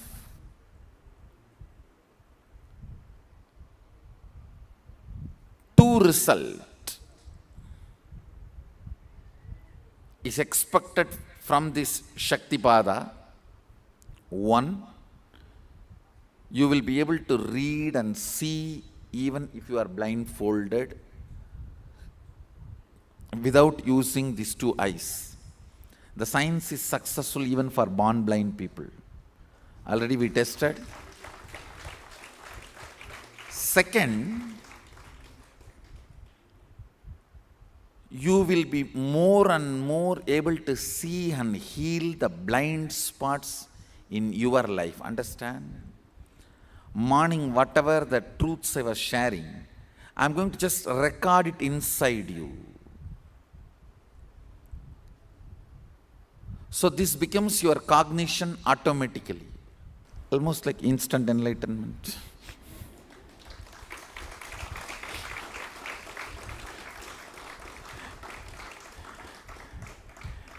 If you try to become more and more difficult, Sadashiva has to make things more and more easy. You don't have to close your eyes, because if you close your eyes, I know what you will do.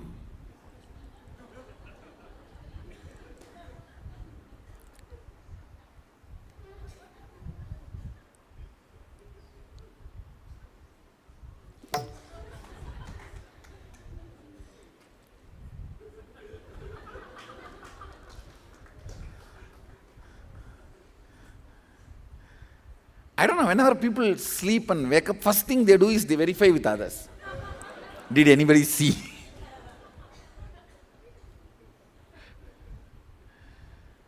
So you don't need to close your eyes and you don't need to concentrate. Actually, your concentration is useless. No, really, I'm telling you. How much you see, your whole mind itself is only skin deep. Your faith is hypocrisy. Your doubt is hypocrisy. Your fear is hypocrisy. Your suffering is hypocrisy. Your ability to concentrate is hypocrisy.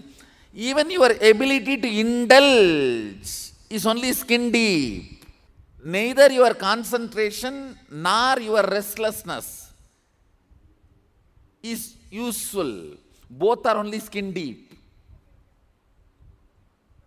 The process I have to do is literally bone marrow transplantation. I am not fair and lovely, Guru, understand? I am a bone marrow transplantation. And I am not fair and lovely. Your concentration is not required. That's the truth. Because I am not going to work on your logic or mind. Only if I need to give you that feel-good feeling, I need to ask you to concentrate. I'm going to work on your depth. You imagine anything you want, I don't care. Actually, I only need your physical presence here. I don't need your mental presence. I don't need your psychological presence. Because all that is only skin deep. Any guru who says, concentrate, then you will get this result, means he doesn't know the technique. I'm telling you.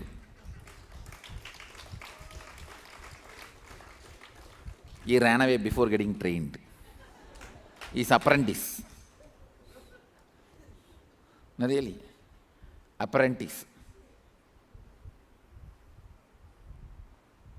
Because you cannot concentrate. That's a reality. That's the reality. And even if you concentrate, it's only skin deep. One sound is enough. Dumb, over. All your concentration, poinde, it's gone. So you don't need to concentrate. You don't need to close your eyes. Sit, eyes wide open. I'm going to work on your bioenergy, means the very core cognition where that I is vibrating in you. Aham Spurana. Upanishads call it as Atma Spurana. Ramana Maharshi calls it as Aham Spurana. I call it as Ananda Spurana. Where the Spurana of your existence is happening, I'm going to work on that. I'm going to just kindle the Atma Spurana of your being. For that, your concentration is not required. It is useless also. So better you look around anywhere you want and do what you want. Just be available for me, that's all. Only thing, as per the enlightened ethics, I cannot initiate somebody when person is sleeping. It's ethics. You can't enter into somebody when that person is sleeping, when the person is defenseless. It is literally, I am entering into your very Aham Spurana, the core naked part of you, where you are not even wearing this body as a cloth for you. The true nirvana state of you. So when I am entering into that space, you need to be awake. You don't need to be concentrating, but you need to be awake. If you fall asleep, then I don't have a right, as per the enlightened ethics, to enter into you and touch that pure nirvana space of you. See, in that space, you, me, Sadashiva, all are one and the same. Jiva, Ishvara, Jagat, all of them meet in that Atmaspurana space. So from that Atmaspurana space, I am kindling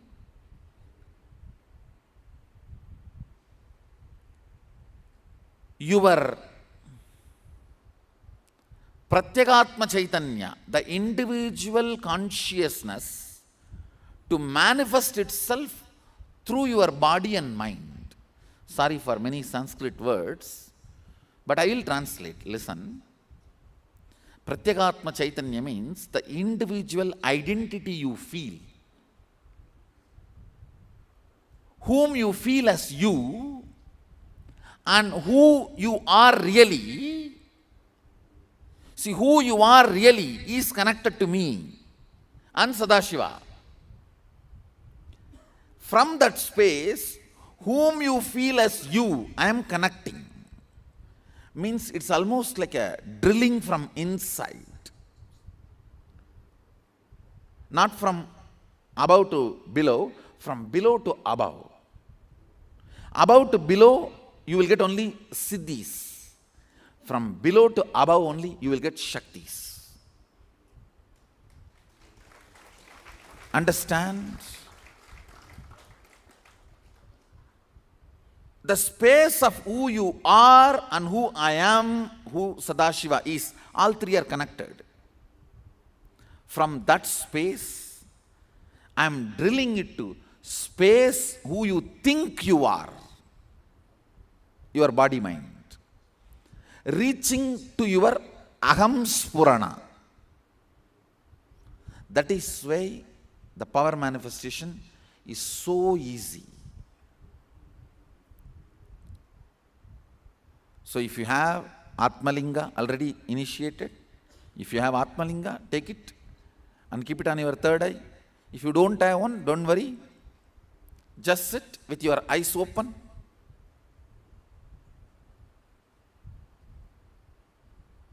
Here, literally, I am electrocuting your third eye.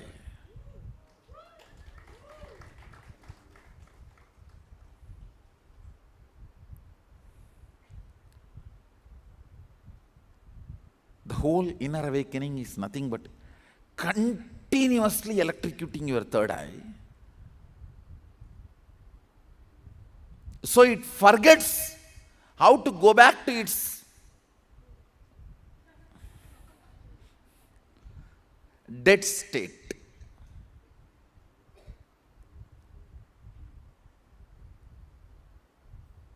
The whole inner awakening is making your third eye forget that there was a period it was sleeping, it was closed. No.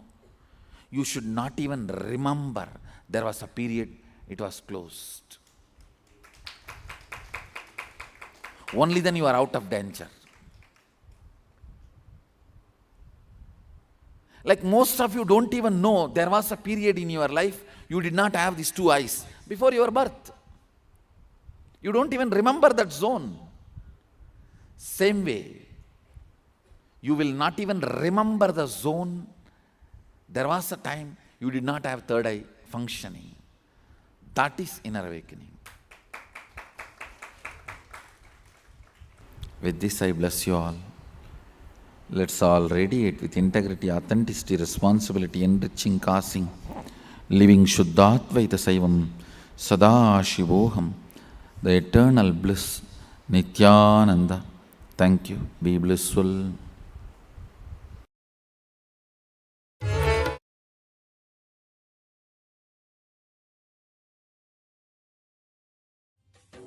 स्वभावचिन्मयानन्दं कृपापूर्णं जगत्पतिं हरिषड्वर्गजेतारं नित्यानन्दगुरुं भजे।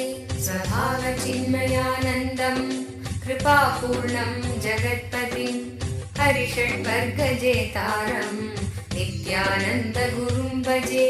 स्वभावचिन्मयानन्दं कृपापूर्णं जगत्पतिं हरिषड्वर्गजेतारं नित्यानन्दगुरुं भजे। स्वभावचिन्मयानन्दं कृपापूर्णं जगत्पतिं हरिषड्वर्गजेतारं नित्यानन्दगुरुं भजे। ईक्षणात्रयविध्वंसं गुणावस्थाविवर्जितं सर्वदेवं सर्वमदं नित्यानन्दगुरुं भजे। ईक्षणात्रयविध्वंसं गुणावस्थाविवर्जितं सर्वदेवं सर्वमदं नित्यानन्दगुरुं भजे। ईक्षणात्रयविध्वंसं विध्वंसं गुणावस्थाविवर्जितं सर्वदेवं सर्वमतं नित्यानन्दगुरुं भजे.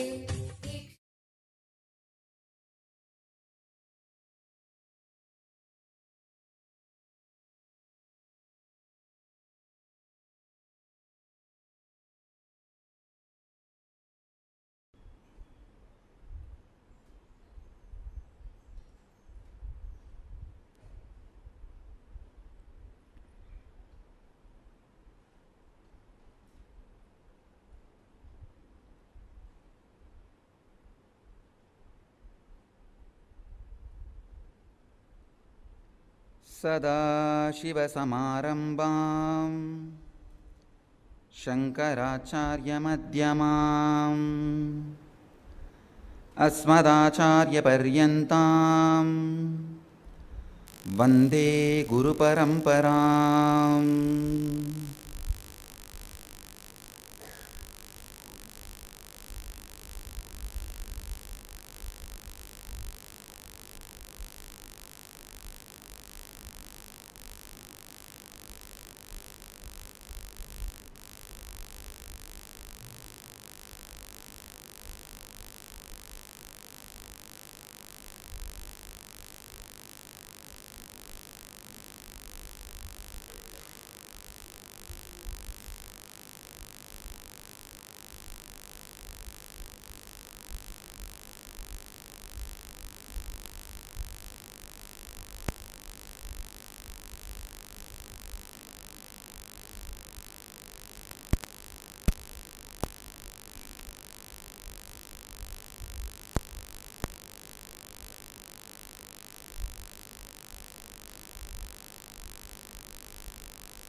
And disciples from around the world.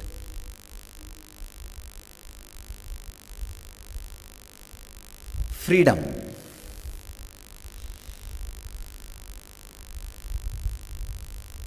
The truth for which almost the whole world gives its life. If you just look inside the human consciousness,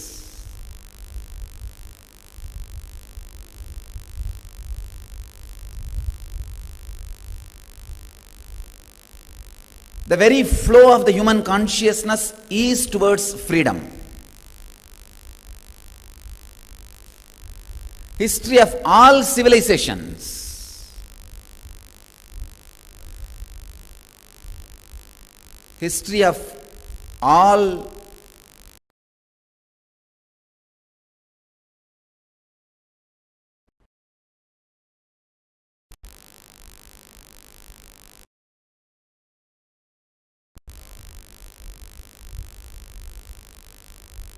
and disciples from around the world.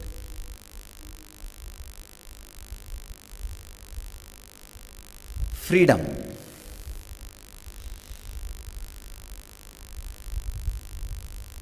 The truth for which almost the whole world gives its life.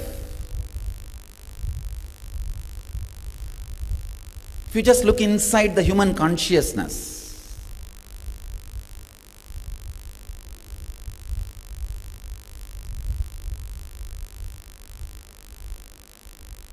the very flow of the human consciousness is towards freedom.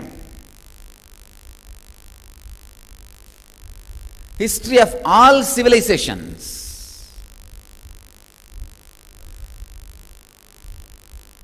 history of all countries.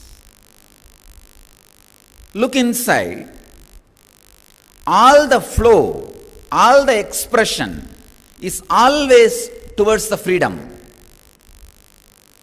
Whatever they think as freedom, they were always putting their energy in that direction. even money. Why do you think so much of desire for wealth in the world? Because with money you have more choices. You have freedom. You experience glimpse of freedom with money. You have more choices. Maybe choice between many sufferings you can pick up. There are many sufferings out of which you can pick up. You can choose your sufferings. Without money, you have only one suffering. With money, you have many sufferings between which you can choose.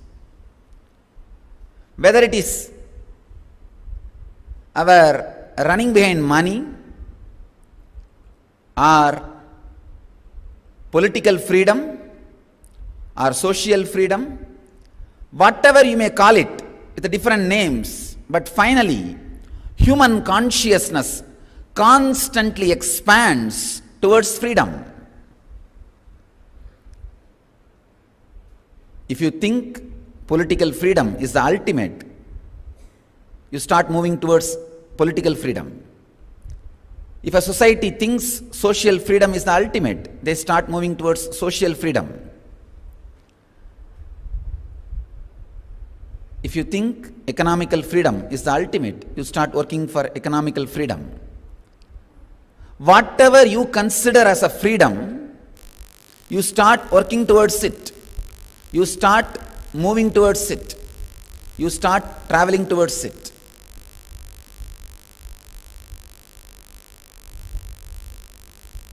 Some civilizations felt the political freedom is the ultimate. So they start spending all their energy in that line. Some civilizations started feeling the spiritual freedom, the inner freedom is the ultimate. So they have started working in that direction.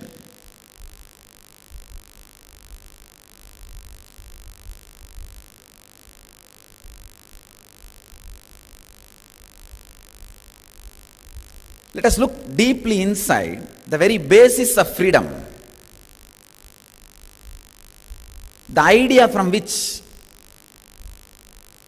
the experience of freedom is experienced, or how human beings decide whether political freedom is important, or religious freedom is important, or spiritual freedom is important, or economical freedom is important.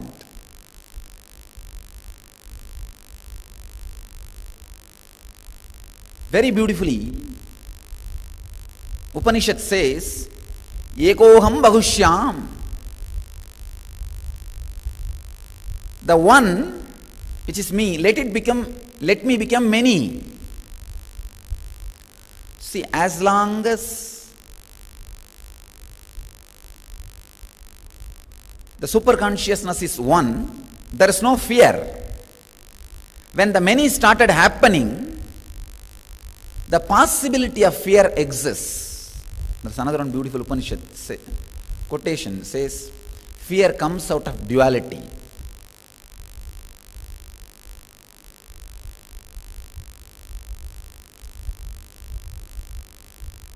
One more beautiful Upanishadic statement. The one became many just to enjoy itself. So the basis of one becoming many is to enjoy itself. The basic idea with which the one became many is to enjoy itself. That is why I say the basic thread of this whole creation is compassion. When the one became many, the only commandment it created for itself is, let us all coexist blissfully. Let us all coexist together. That is why I say compassion is the only commandment from God, the cosmic law. Everything else is a man-made law. It's a laws made in countries. It is an understanding between human beings. But the compassion is the cosmic law. When the one became many with this one thought, let us all coexist, the compassion becomes a base material.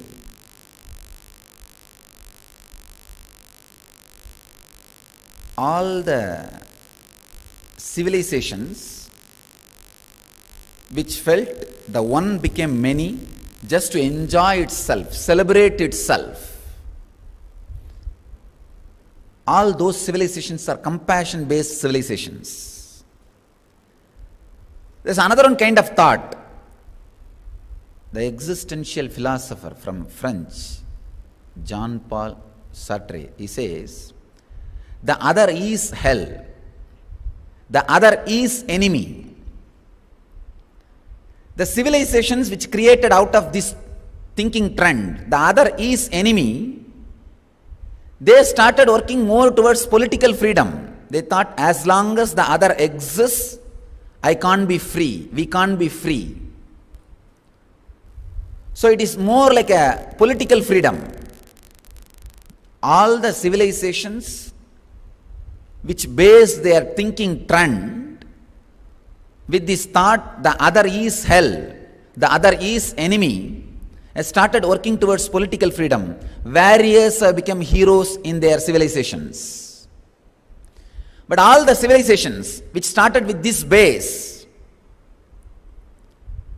let the one become many just to enjoy itself, the compassion-based civilization, they all have started working towards inner freedom, spiritual freedom.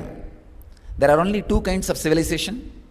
One, the civilization which worked for outer freedom, the civilization which worked for inner freedom. When you feel the other is hell, you start working towards political freedom. When you feel one became many just to enjoy itself, just to enjoy the existence, celebrate, you start working towards spiritual freedom. The civilizations based on compassion, they worship Buddhas. The civilization based on violence worship warriors. Warriors are their heroes. The civilization where compassion is the base, Buddhas are their heroes. You can see in our civilization, even for political freedom, we trusted a saint, Mahatma Gandhi. Even for political freedom, for strategy planning, we trusted Mahatma, a person who is established in non-violence, ahimsa. I tell you, in any crisis, ahimsa, non-violence, compassion is the best strategy. The best strategy. I am telling you from my experience. There is no crisis which cannot be handled by compassion, by ahimsa. Understand? Freedom has more to do with the inner space in which you are established, from where you are making decisions.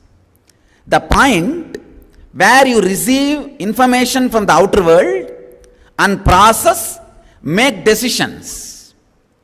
Freedom is more dependent on that space than the place you live. I tell you from my experience. Freedom has nothing to do with the place you live in. It is the space you are established.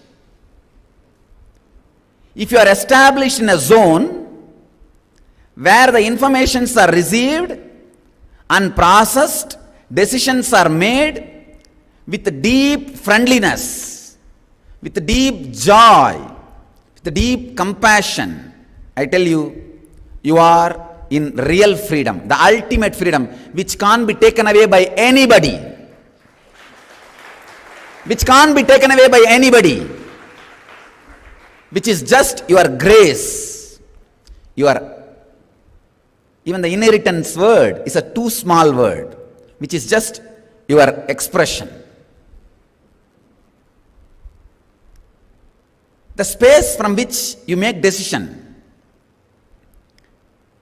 if it is completely lubricated with compassion, please understand, compassion is the lubrication material when the cosmos was getting created. When the one wanted to become many, it just felt, let me become many to enjoy myself. The only law it created for itself is, let us coexist together, let's exist together.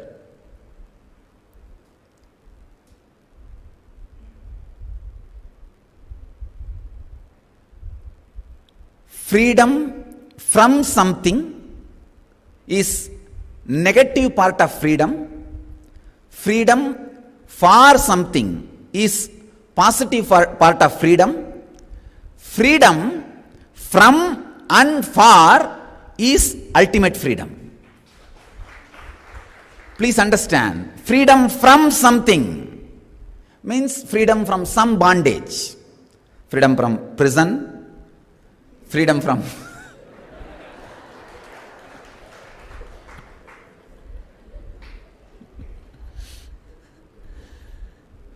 freedom from some conditions, maybe freedom from poverty, freedom from some inability. These are all freedom from negative part of freedom. Please understand, the negative part of freedom will never give you the fulfillment unless you have the positive part of freedom. Freedom for what? Freedom for. Unless you understand freedom for, the freedom from will not give you fulfillment. You will take it for granted. When you come out of prison, maybe few days you may celebrate that freedom. If you don't know what for you need freedom, the freedom from will be forgotten in few days. None of you are celebrating that you have been free. No, you take your freedom for granted. Freedom from is always forgotten, taken for granted when you don't know the freedom for. The freedom for adds fulfillment to you. Freedom from is negative part of freedom. Freedom for is positive part of freedom. I tell you one step further. Freedom from, the from and for is ultimate freedom. When you think what for freedom, maybe to achieve something, to do something. Maybe you always felt, if I don't have this bondage, I'll be doing that. When that freedom for is clearly understood, freedom from makes meaning in our lives. But ultimately I tell you, when the freedom from and freedom for, when you are free from both, you experience the ultimate true freedom.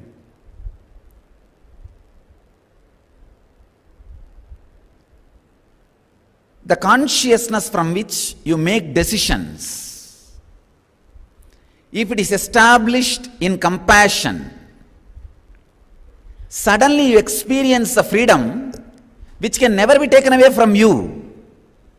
That is what I call enlightenment. Please understand, I saw very clearly there was one part of me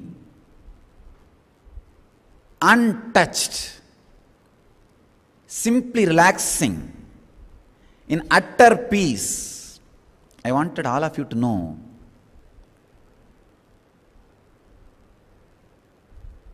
honestly I am telling you, from my heart, from my very being, not even once I felt, why did all this happen to me? Not even once I felt,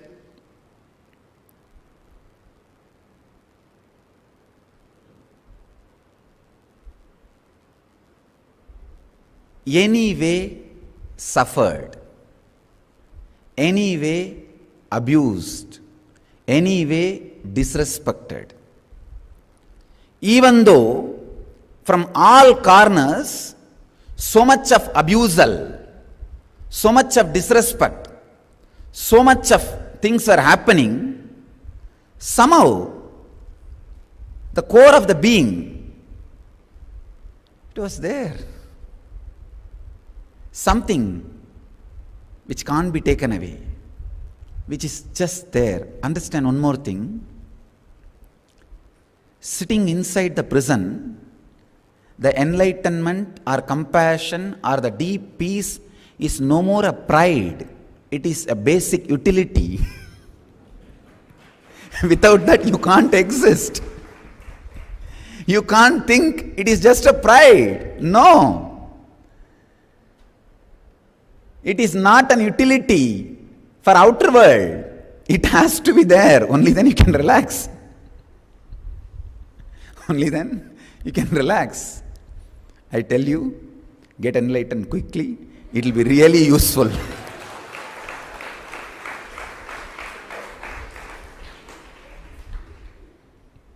It will really be useful.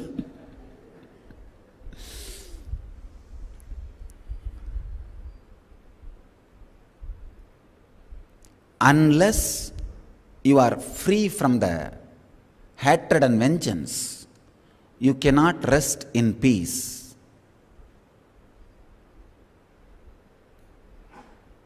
I did not have any problem. Completely relaxed, settled. Never felt I am getting abused.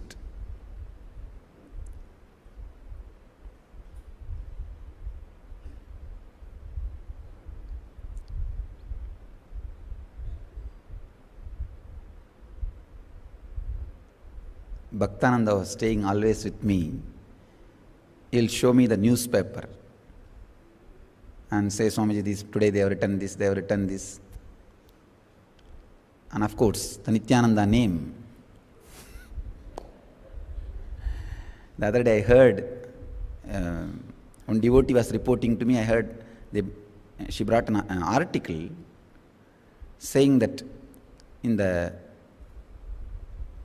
internet history, only twice jamming has happened in the internet due to traffic. One, Michael Jackson's death. Second, Nithyananda scandal. I was really shocked. Michael Jackson has to jump and dance and sing and do all sorts of things all over the world, and finally he has to die to jam the internet. And a mere boy, hardly 33, from a village, Tiruvannamalai, I did not even do anything.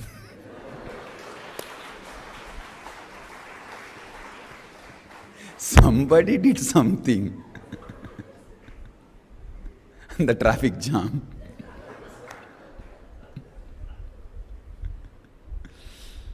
I was really shocked.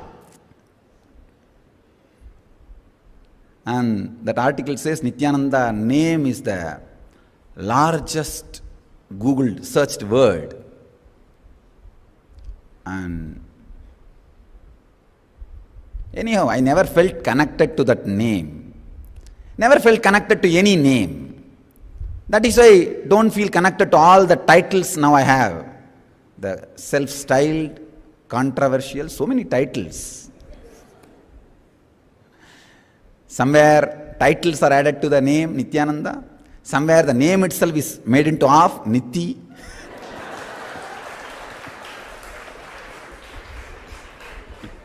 Anyhow, I did not have any problem because never felt connected to that name. Never felt connected to any name or any form, so did not have any problem.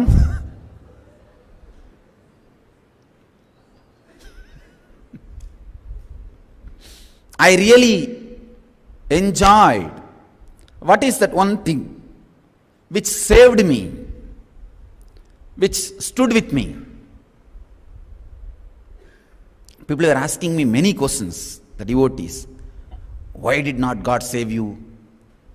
So many questions, left and right.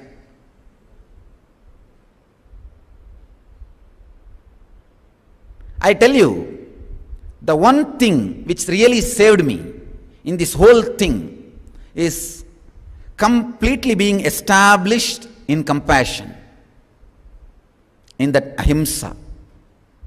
Otherwise, it is impossible to sleep, especially in prison.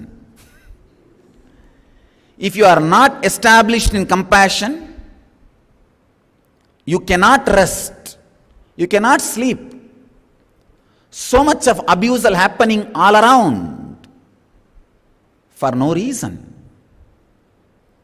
So much of vengeance is being expressed for no reason.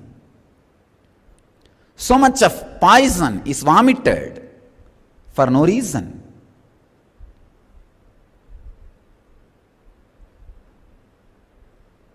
I tell you, even the innermost core of my heart, there was no secret plans to take revenge on anybody.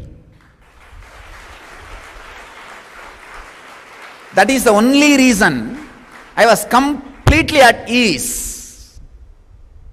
Tathata, the existence, the happening was so peaceful, so beautiful, completely relaxed, at ease with myself. The acceptance, not even once in my biomemory, the anger or vengeance or secret plans to take revenge on somebody, not even once it happened. I tell you, if you want to know the essence of what I am sharing with the world, before this candle I would have told bliss. Now I am telling you compassion.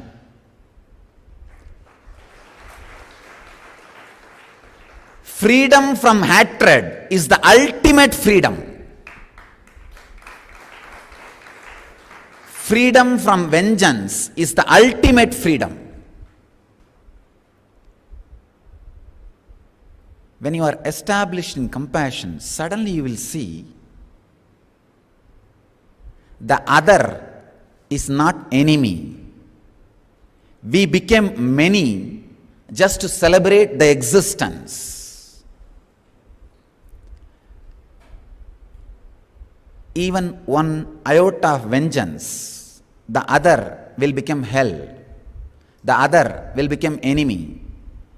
The moment you start feeling the other is enemy, you are constantly going to shrink. Move yourself away from things. Naturally, you will be moving away from life. You will be moving towards death.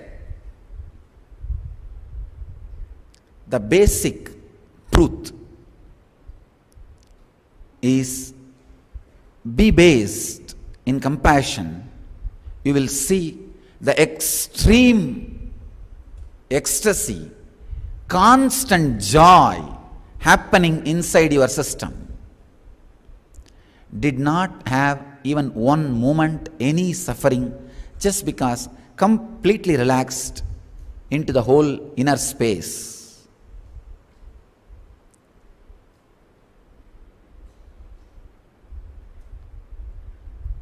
Freedom from greed is just freedom for.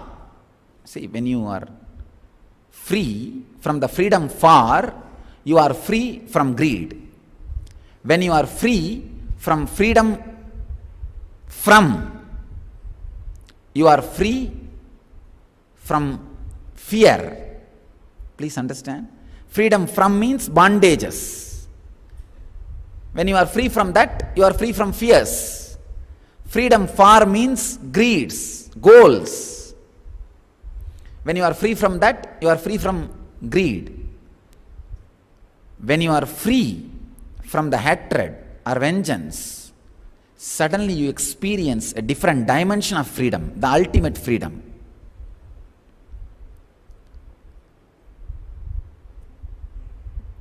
I just wanted to share with you some of the important, deep, mystical experiences and the lessons I learnt in the 53 days in prison.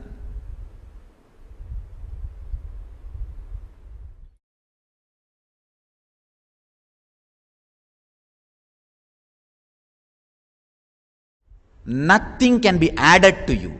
How much ever you grab things or people or places or objects, you will not be living with it. It's an important truth. Please understand, when you are established in ahimsa, even if your body is taken away from you, even if you are killed, what all you think as joy, which you want to experience through the body, you will be able to experience even without that body. Understand?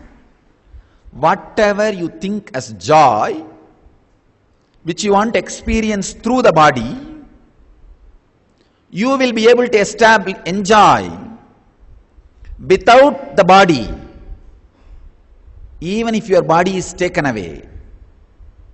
If you are established in compassion, even if your body is taken away, you will be able to experience whatever you want without that body. But if you are established in vengeance,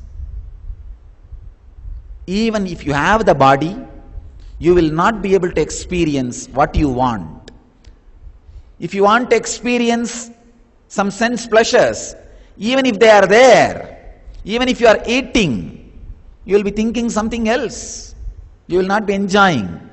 Even if you are listening, you will be thinking something else. You will not be enjoying. Even if you are seeing, you will be planning for something else. You will not be enjoying. I have seen people going to the vacation places, going to the hill resorts. Such a beautiful scene. They will not be enjoying the scene. They will be planning how to own a cottage here, how to own a house here, how to have a farmhouse here. They cannot enjoy anything unless it belongs to them legally. By the time it belongs to them legally, they are running behind carpenter, plumber, electrician to take care of that house. Person who is established in vengeance, even if he is sitting with the person, even if you are sitting with a person with whom always you want to spend time, or even if you are in a place which you always wanted to enjoy, you will not be enjoying. Something else will be going on. A person established in compassion, ahimsa, non-violence, even if the body is taken away from you, you will be enjoying whatever you want. I tell you, from my experience, one day, it was night, I was just lying down in the prison when I was in judicial custody. Now I know all the technical terms. Police custody, judicial custody, almost all the numbers, IPC code numbers.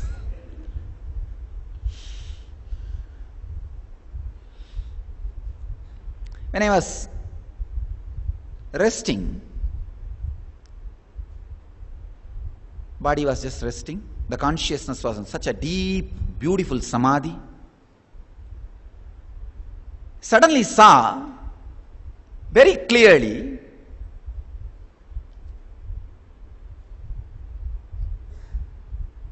body is in samadhi and that consciousness is attending whatever need to be attended.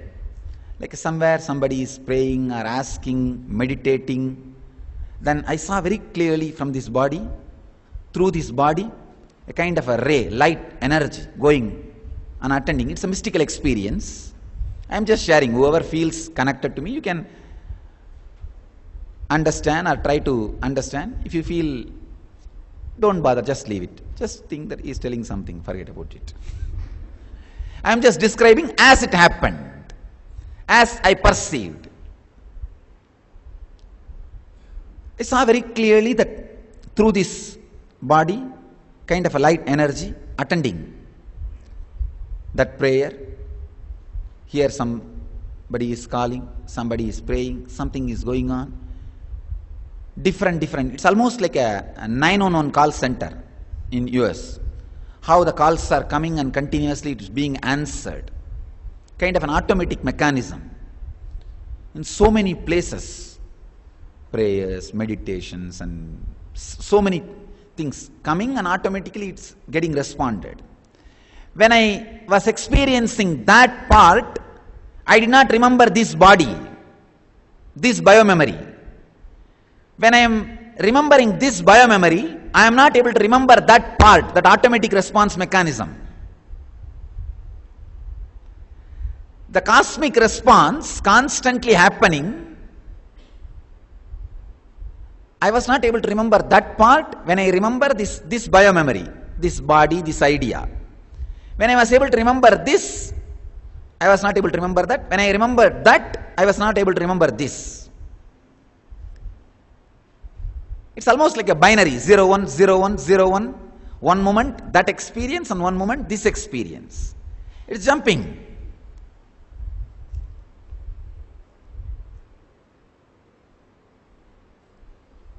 For 1 second, I felt I should download that experience into this biomemory and understand the meaning of that experience so that I can share with everybody. I wanted to translate the cosmic experience into this biomemory so that only any experience, when it is translated into this biomemory, it can be transmitted through words or touch or initiation to other persons. That's why when the initiation or healing touch is given, the ideas stored in this biomemory can be shared. So I just felt I should download that experience into this biomemory at least 1 second. I should translate that into this. Anyhow, I tried. Just Chana, a second. Please understand, Chana is not a second. Chana is the gap between one thought and the other thought.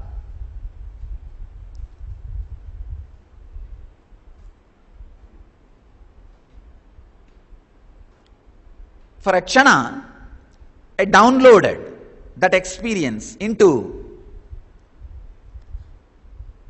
this biomemory. So I translated the space into place. I translated the direction into countries. I could see very clearly, per second almost 1,000 to 2,000 calls were being attended. Somebody is praying in Australia, somebody is praying in Africa, somebody is praying in America, somebody is praying in one corner of India. All those prayers, requests, meditation, everything is being automatically responded by some energy using this biomemory. I was shocked. I saw when I was trying to overlap that experience into this experience, it's almost like overlapping the natural, the geographical map into the political map. The geographical map of the planet Earth, if it is overlapped on the political map of the Earth. So I just overlapped and saw from different countries, because in that biomemory only directions are there. There is no countries. In the cosmos there is no countries. Only in the earth there is a country. There are countries. I could see. Funny thing is, there are some prayer requests happening and that energy flowing into the ocean. I saw, oh God, inside ocean who is? Because only the human mind is capable of connecting with higher consciousness. At least as a rule. There are exemptions. When masters like Ramana Maharshi interfere, they can liberate even the animals. But as a rule, only the human mind can elevate themselves to the level of prayer or meditation or the connecting with the cosmic consciousness. I was shocked. How come the response is landing inside the ocean? Then I realized there are ships in the ocean. People in the ships, they are all connecting from different zones. I was analyzing the whole experience. Suddenly I felt, oh God, the only purpose, only thing I enjoy having this body is initiating or sharing this enlightenment experience with people. That's the only purpose of this body. That's the only thing I enjoy having this body. I suddenly realized then no need even for this body. Because without this body is anyway involved, this body is lying in the prison, but the process is happening. I thought even this body is not required. Suddenly, I realized that I am able to do whatever I cherish or enjoy without even the necessity of this body. I can say that is the ultimate freedom.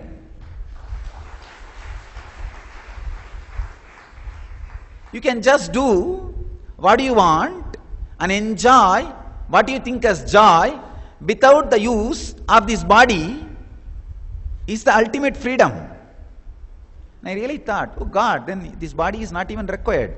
After all, so many people are hating. Then I realized, no. I clearly saw the answer. No. Maybe if this body is alive and running and doing this great mission, many new people will have deep vidarka, the trust. Because now whoever was getting attended, whose calls were getting attended, whose prayers were being attended, they all were already established in vidarka. Please understand, one more thing I want to tell you. In the thousands of calls, maybe only 2% of the people know me personally, my name or my form. All others were calling different names of the divine. It is not they did not use my name or they did not even know my form. I was shocked. Then how come it is being attended? Then I saw the name or the form which you use does not matter. The intensity with which you call is matters. It's the intensity with which calls are made. I saw very clearly some of the important mystical secrets, the experiences I want to share with you. I saw very clearly all that requests, the prayers made with the intense trust and vidarka are getting redirected. It's almost like a 911 calls being redirected. I was surprised. Then I had another one question. Then at any given time, only few thousand people are only praying and connecting with the divine. How come? Then I saw this bio-memory is a specialist in healing and transmitting enlightenment experience. Only those calls are being diverted to this bio-memory. I saw there are other specialist masters. for example, Mahavatar Baba, a specialist in longevity. So any calls or prayers connected to those requests, those concepts are directed to those masters. It's almost like a clear, established, automatic, independent, intelligent, responding system. I was really surprised because it's a great revelation happened in me. Then I realized why this body is not required. This body is not required. Then the realization landed, no, this body is still kept alive for many new people to have vidarka, the deep trust, the feeling connection. Maybe for that sake, this body is still alive and running. When you are established in deep compassion and deep love, ahimsa, I tell you, you don't even need body to enjoy. It's like if you want to enjoy anything related to taste, whatever you call it as a joy of taste, if you are established in ahimsa, without this body, you will be able to enjoy. That is what we call heaven. When a person is established in ahimsa, in that zone, without the use of any physical body, you will be just having those joys. That is why they call it amrita. Ageless body, timeless mind.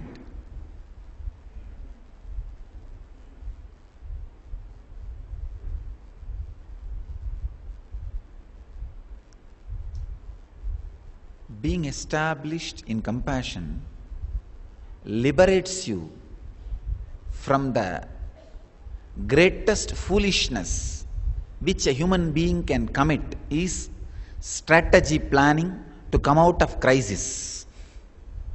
Please understand, greatest foolishness any human being can commit is strategy plannings to come out of crisis.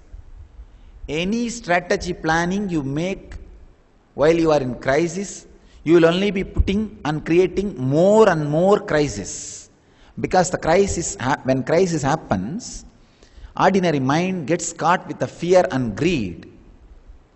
And it's almost like a negotiation with life.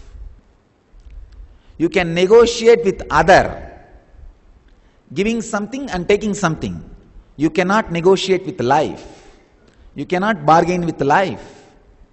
With life, there is no negotiation, only pure surrender. Understand? When the life happens in your life in larger than life size, if you are shaken, it is crisis. If you are just relaxed, it is teaching. See, when life interferes in your life, larger than life size, means you are not able to measure it. In the college I have seen, the seniors will rag the juniors. They'll ask, what department you are in? The junior says, I'm in civil engineering. Do you know how to do survey? He says, yes, I learned. These guys will give a matchstick and tell them, survey this whole room. Same way, when the life happens in front of you, if you start asking questions, why this to me? What, why, when, why? All these things when you ask, that is almost like a trying to measure the life, this whole hall with matchstick.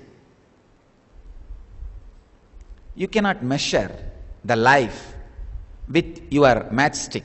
Why, what, when? Your length, breadth, depth is too small to measure the life. When you try to solve the life with matchstick, you will only be creating more and more chaos. When you are established in deep compassion, deep sympathy, you will just see the life is appreciated as it is. The life is experienced as it is. I tell you, this is an important lesson, truth I want to share with you. Be established in compassion, ahimsa, non-violence. Let this ahimsa flow in your system. Understand, I am not talking about ahimsa, non-violence, just as a morality. It's a morality that's different. But I am talking about ahimsa as a science. As a science of enlightenment. As a science of life. It helps in many places where nothing else can help you. Where nothing else can help you. It helps you in many places where nothing else can help you.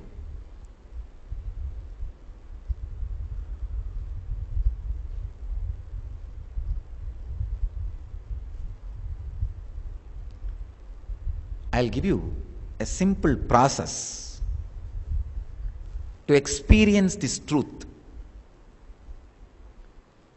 Sit with yourself in a relaxed way.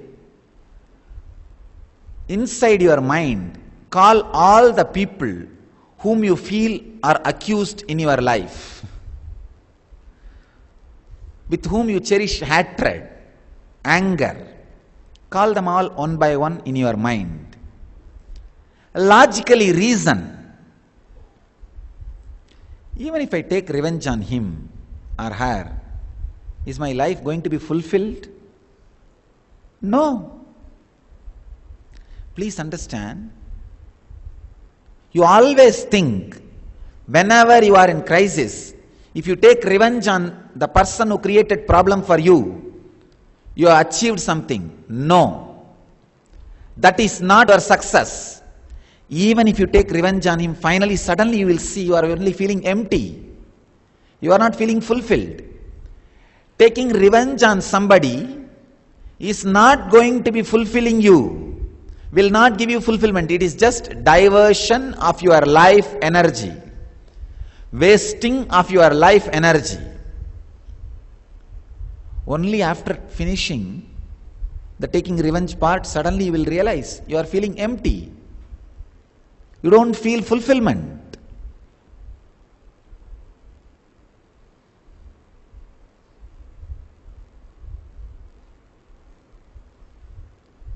Remove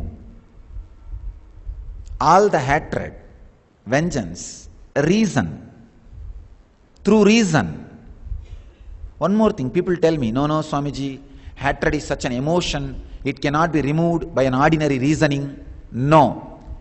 Any emotion can be nullified when you reason with it 7 times continuously. I am giving you important clue. Any emotion, whether it is anger, or lust, or hatred, or the vengeance, or any emotion, bring it to your consciousness, inner space, and reason with it logically 7 times continuously. By that time you finish the 7th time reasoning, very face to face with that emotion, it will lose its power over you. Bring every being, every person you hate in front of your inner space. Reason. Why? What is there? Taking revenge on this person is not my life. That is not going to give me fulfillment. Blood cannot wash blood. Violence cannot nullify violence. If we go on doing eye for an eye, whole world will become blind. Understand? Whole world will become blind. Understand? All of you have experienced some suffering, at least our devotees last few months. Actually, when this whole thing happened, I did not have any suffering about myself, for myself. But I felt such a deep sympathy, compassion, I can say empathy, for all the sufferings which our devotees are going to go through. I felt, oh God, so much of abusal our devotees will go through by the friends, society, so-called relatives. All this abusal our people need to go through, the devotees will go through. Just for that, only for that I felt in this whole episode. I did not feel for anything. Just that one feeling, oh God, how much our devotees need to go through. How much they will be, how much of suffering they will be put to. If somebody want to take revenge on me, it could have been very easy job. It's not that I was completely away from, I was just living a simple, innocent life with public. They could have done so many things. But why to torture devotees and disciples in hundreds of places, beating, burning, breaking the ashrams, beating the brahmacharis, pulling the saris of our sannyasinis, abusing them. How many of our kids, they are not able to go to college and school with mala and bracelet? How many of our devotees have been abused? I was shocked. It's practically a religious persecution.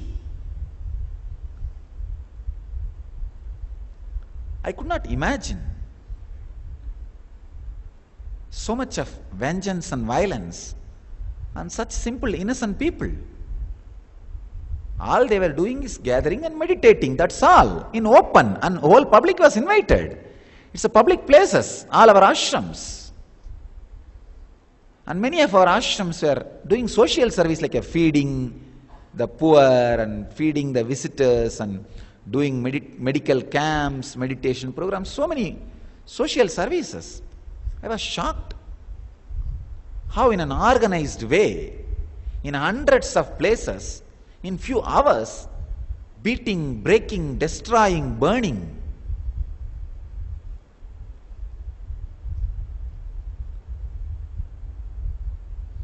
See, it's like a Hinduism is a group of traditions.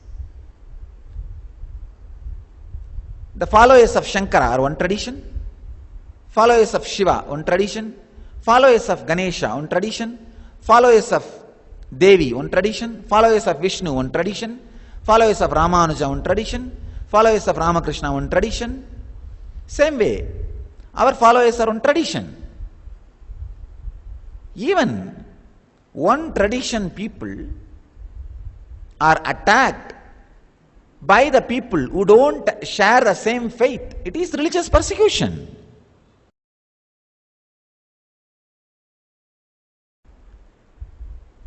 Catholics attack Protestants or Protestants.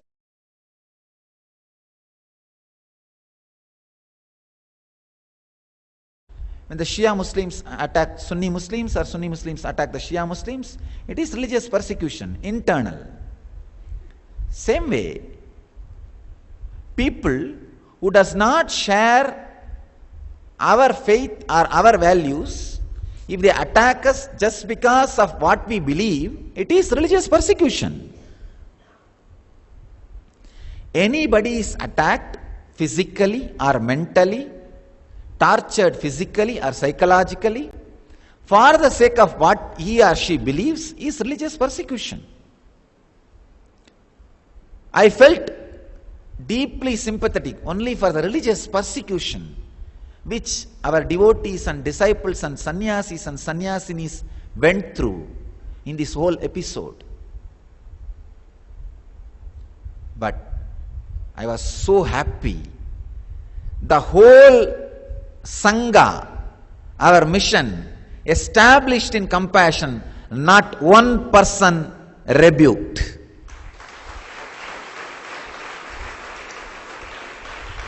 Only one request from me: please be silent and compassionate. Do not retaliate. The whole lakhs of devotees and crores of sympathizers not a single one did anything illegal or antisocial. In thousands of places, so much of abuse was done to my photograph, burning, beating, breaking, to the ashrams. Not one devotee, not one disciple, not one of our follower even threw a single stone. I tell you, I am proud of you all. Just for this silence. Just for this silence.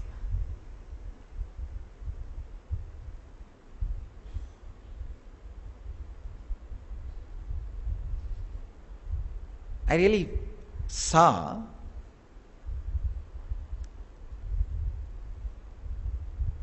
I felt the deep sympathy. Oh God, how much these poor guys have to go through for no reason. But the grace with which our people handled this whole thing, the grace with which our people lived the whole thing,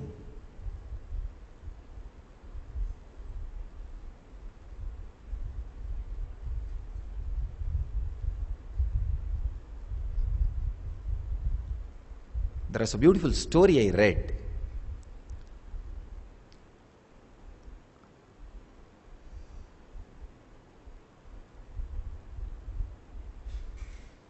One father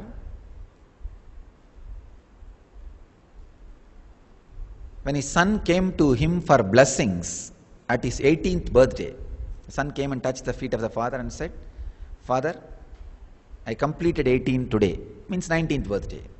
Of course, in India we talk about the age which is running.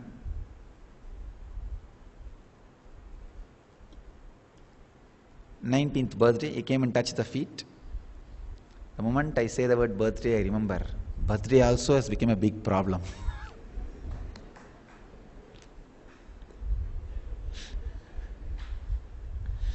They asked me, "What is your birthday, Swamiji?" I said, "I did not know it when I took birth." I neither know how to see the calendar nor know how to know the time. And somebody, it seems, wrote, Nithyananda forged his birth date. Fortunately, I did not have the intelligence and energy to forge a document when I took birth. I said, "I do not know. Only my parents know. Ask them." Whatever they gave in the school, that is what was there. And later on, whatever they felt is right. And they said, we started celebrating that. That's all. My father gave some date in the school. So we were thinking that is the birth date. And I never had the habit of celebrating the birthday. When the mission started, all the devotees wanted to celebrate. Then, when my mother came to know about it, she said, as per the astrology, the date, timing and nakshatra and all, she said, this is not the date. She said, mentioned January 1st as the date. I said, all right, if whatever she remembers must be the truth, because I do not remember, only she should be remembering. So whatever she said, we started celebrating, that's all. Such a simple thing.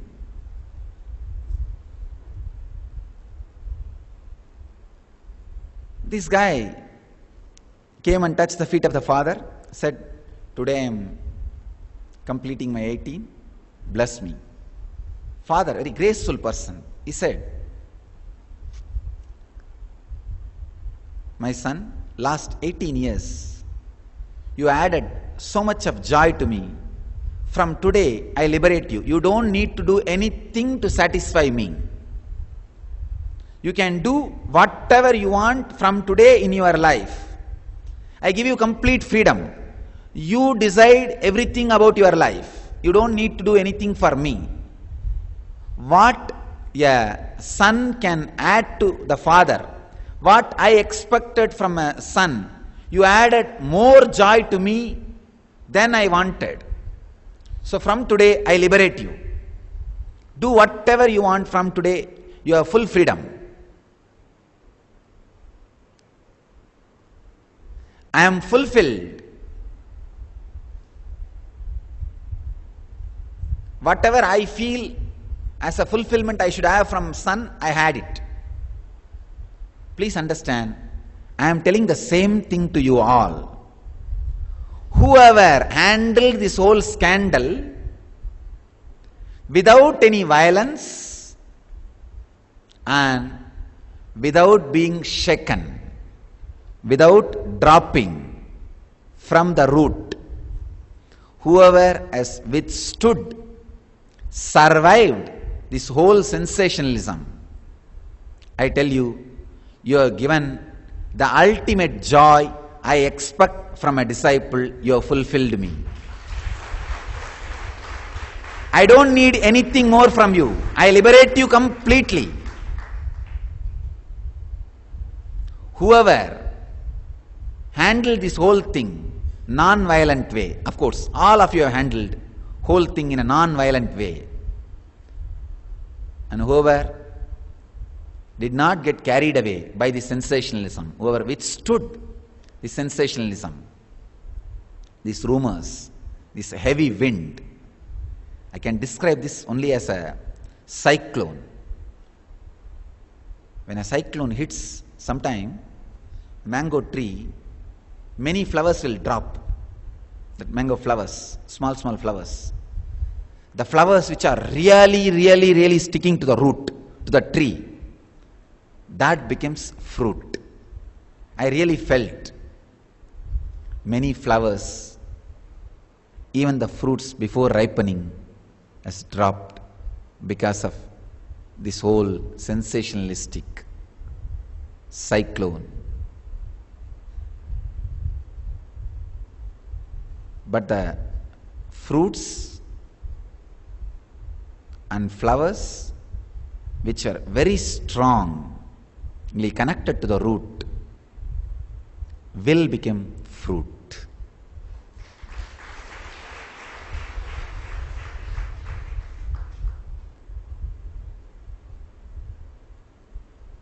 Just by standing this whole sensationalism and handling it with deep compassion and love and non-violent way, you have given me the ultimate fulfillment. What I expect from a disciple, you have given me. Nothing more is required. Nothing more is required. Understand? Bring every person whom you feel as accused in front of your inner space, reason with them, face to face, logically, and remove the hatred, remove the vengeance. At the most, a normal human being carries 20 to 25 people, that's all. If you are carrying more than that, something seriously wrong. Reason. And remember one more thing. All of you have experienced suffering in your system, in your nervous system. When the suffering comes, how you feel so heavy, loaded. You know, why do you want to transmit this to somebody else? Why do you want to share the suffering to somebody else? Why do you feel somebody else should suffer the same way? No. When suffering happens to you, if you feel it should happen to other also, you are a Rakshasa. When suffering happens to you, if you feel no, it should not happen to others, you are Daiva, you are God. Whenever a suffering happens to you, how you respond decides whether you are a demon or God, whether you are Devi or devil. Understand? You would have felt at least once in a while in your life a deep joy and ecstasy and timelessness. Decide to transmit that to others. Share that to others. Not this heavy, intense suffering to others. Call all the accused in your inner space one by one. Reason with them. Accuse them with honor. Accuse them with honor. I tell you, judge who has the power to judge, and judges will only be a judge. Maybe international court judge, but a judge who has the power to judge does not judge anybody, is God. Understand? A judge who has the power to judge but never judges anybody is God. Judge who has power to judge and judges is judge.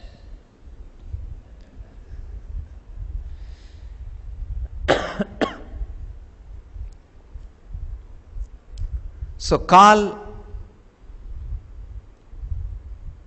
every accused you have in your heart, in your inner space. Conduct the court session. Accuse them with honor. When you accuse everybody and everything without judging, suddenly you will see you are cosmic judge, God. You are in the energy, in the presence of God. Please understand, when you experience and live the quality of God, you will become God.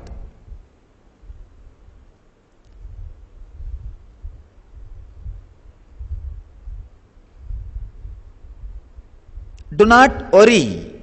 Whenever I give this kind of process or techniques to people, people say, no, this is all impractical. I'll do once, but tomorrow again the vengeance will come back. I have tried techniques.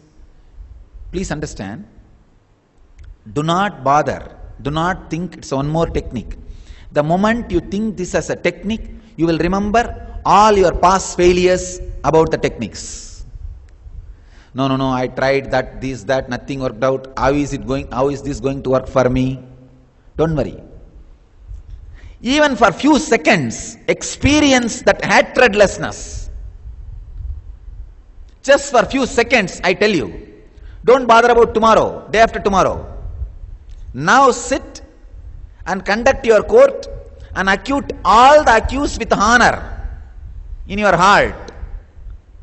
Just for few seconds, experience that compassion, that ahimsa, that non-violence in your inner space. You will see what I call as inner freedom. The tremendous experience of no need for the body. Freedom from hatred is the ultimate freedom. You will realize no need for the body. If it is there, it is there. If it is not there, it's okay. You will not feel anything is taken away from you. You will not feel anything is taken away from you. You will just know there is something which cannot be taken by anybody. When you have that something which cannot be taken away by anybody, you are free being. You know what I call by the word freedom.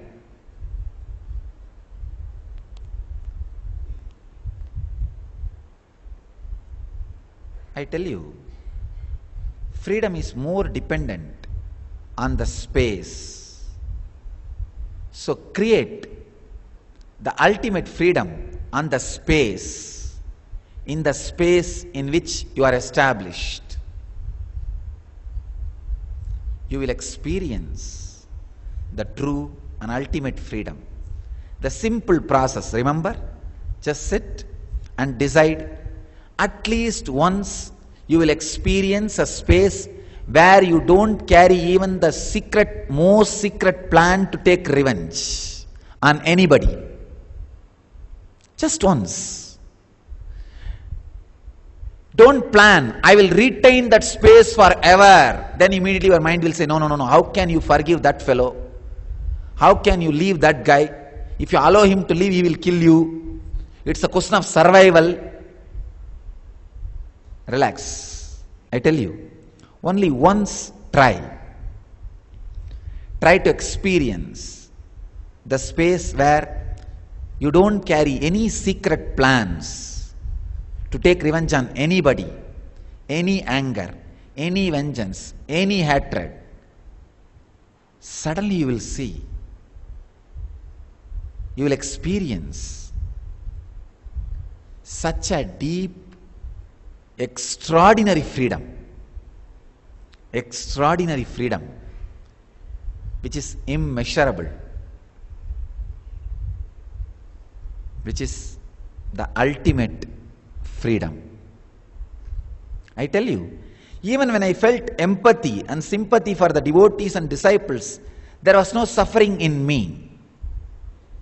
If I start suffering, I will not be able to help the people who are suffering. I tell you, I only saw all that suffering entering into my being and disappearing. Suffering is removed from them and removed from me also. It's not there. Please understand. If you are compassionate based on violence, you will create only more suffering to others. If you are compassionate based on compassion, you will just see even the suffering which others are experiencing. When you have sympathy or empathy, it will not be suffering on you. You will just take it and burn it. It will just disappear. It will not be there at all. So, the first thing I wanted to share with you from my experience in this whole episode is, be established in compassion. That is the best, ultimate strategy for life. In any crisis, I want to tell you, you will never have worse crisis than what I faced in these last 3 months in your life. So don't worry. Even this whole crisis, I handled it completely being established in compassion. So do not worry, do not have fear. How will I be able to handle that situation with compassion, this situation with compassion? How will I be able to handle that crisis with compassion, this crisis with compassion? Don't bother. Nothing worse can happen to you than what happened to me in these few months. So have the courage, have the strength to sort out anything, just being established in compassion. Drop even the secret plans you carry in the innermost heart of your being to take revenge on somebody. I tell you, you will have the right strategy planning simply happening in your system, and right things will happen, things will fall in place, things will happen beautifully and the best way it can be and it should be.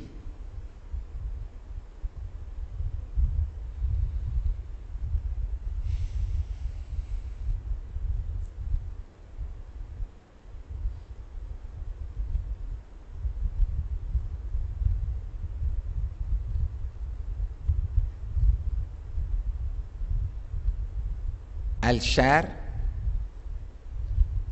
one component of enlightenment, different components of enlightenment through continuous satsangs,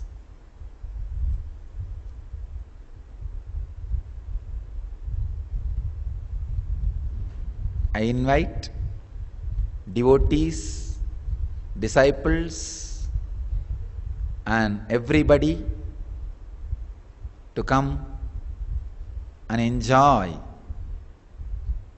this whole Living Enlightenment series, this whole process. This is the best time to be around me.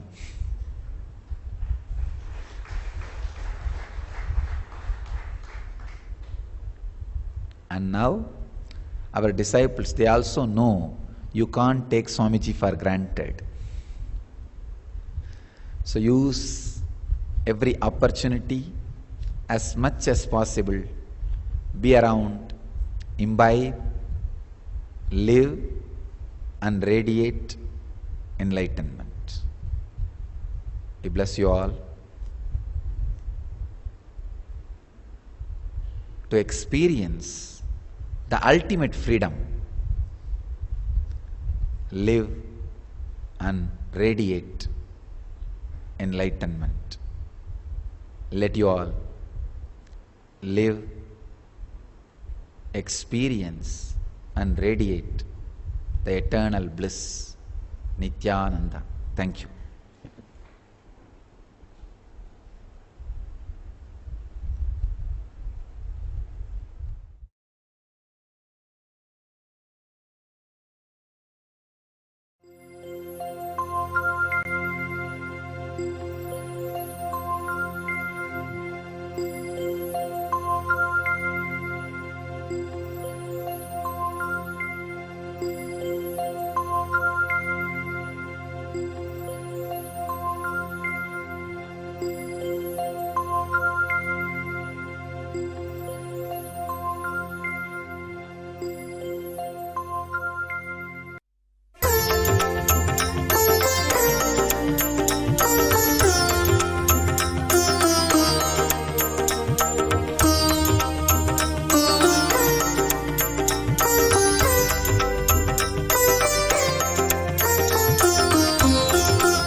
नित्यपुरीश्वर Anandeshwar हे परमेश्वर पालय माम् नित्यपुरीश्वर आनन्देश्वर हे परमेश्वर पालय माम् कनकसभागत काञ्चन विग्रह कामविनिग्रह कान्ददनो कनकसभागत काञ्चन विग्रह कामविनिग्रह कान्ददनो कलिकलितागिल पापमलाभः कृत्तिसमावृतदेहविभो कलिकलितागिल पापमलाभः कृत्तिसमावृतदेहविभो कुवलयसन्निभ रत्नविनिर्मितत्वयक्रीट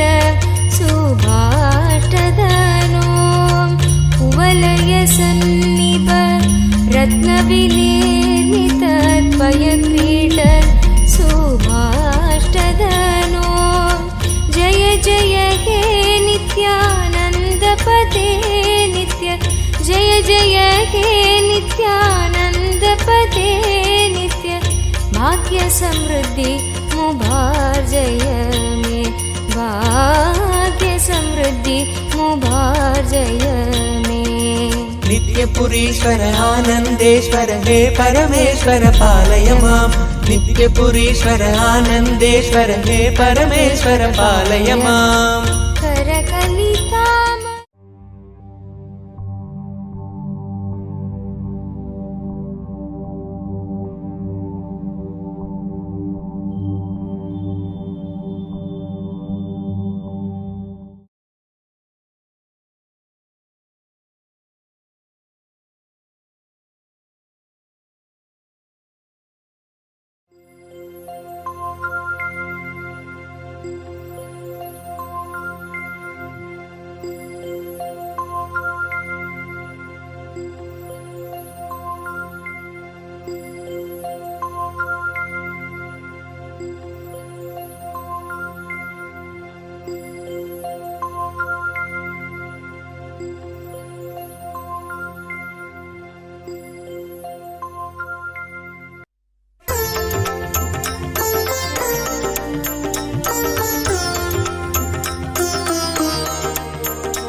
नित्यानन्दमेव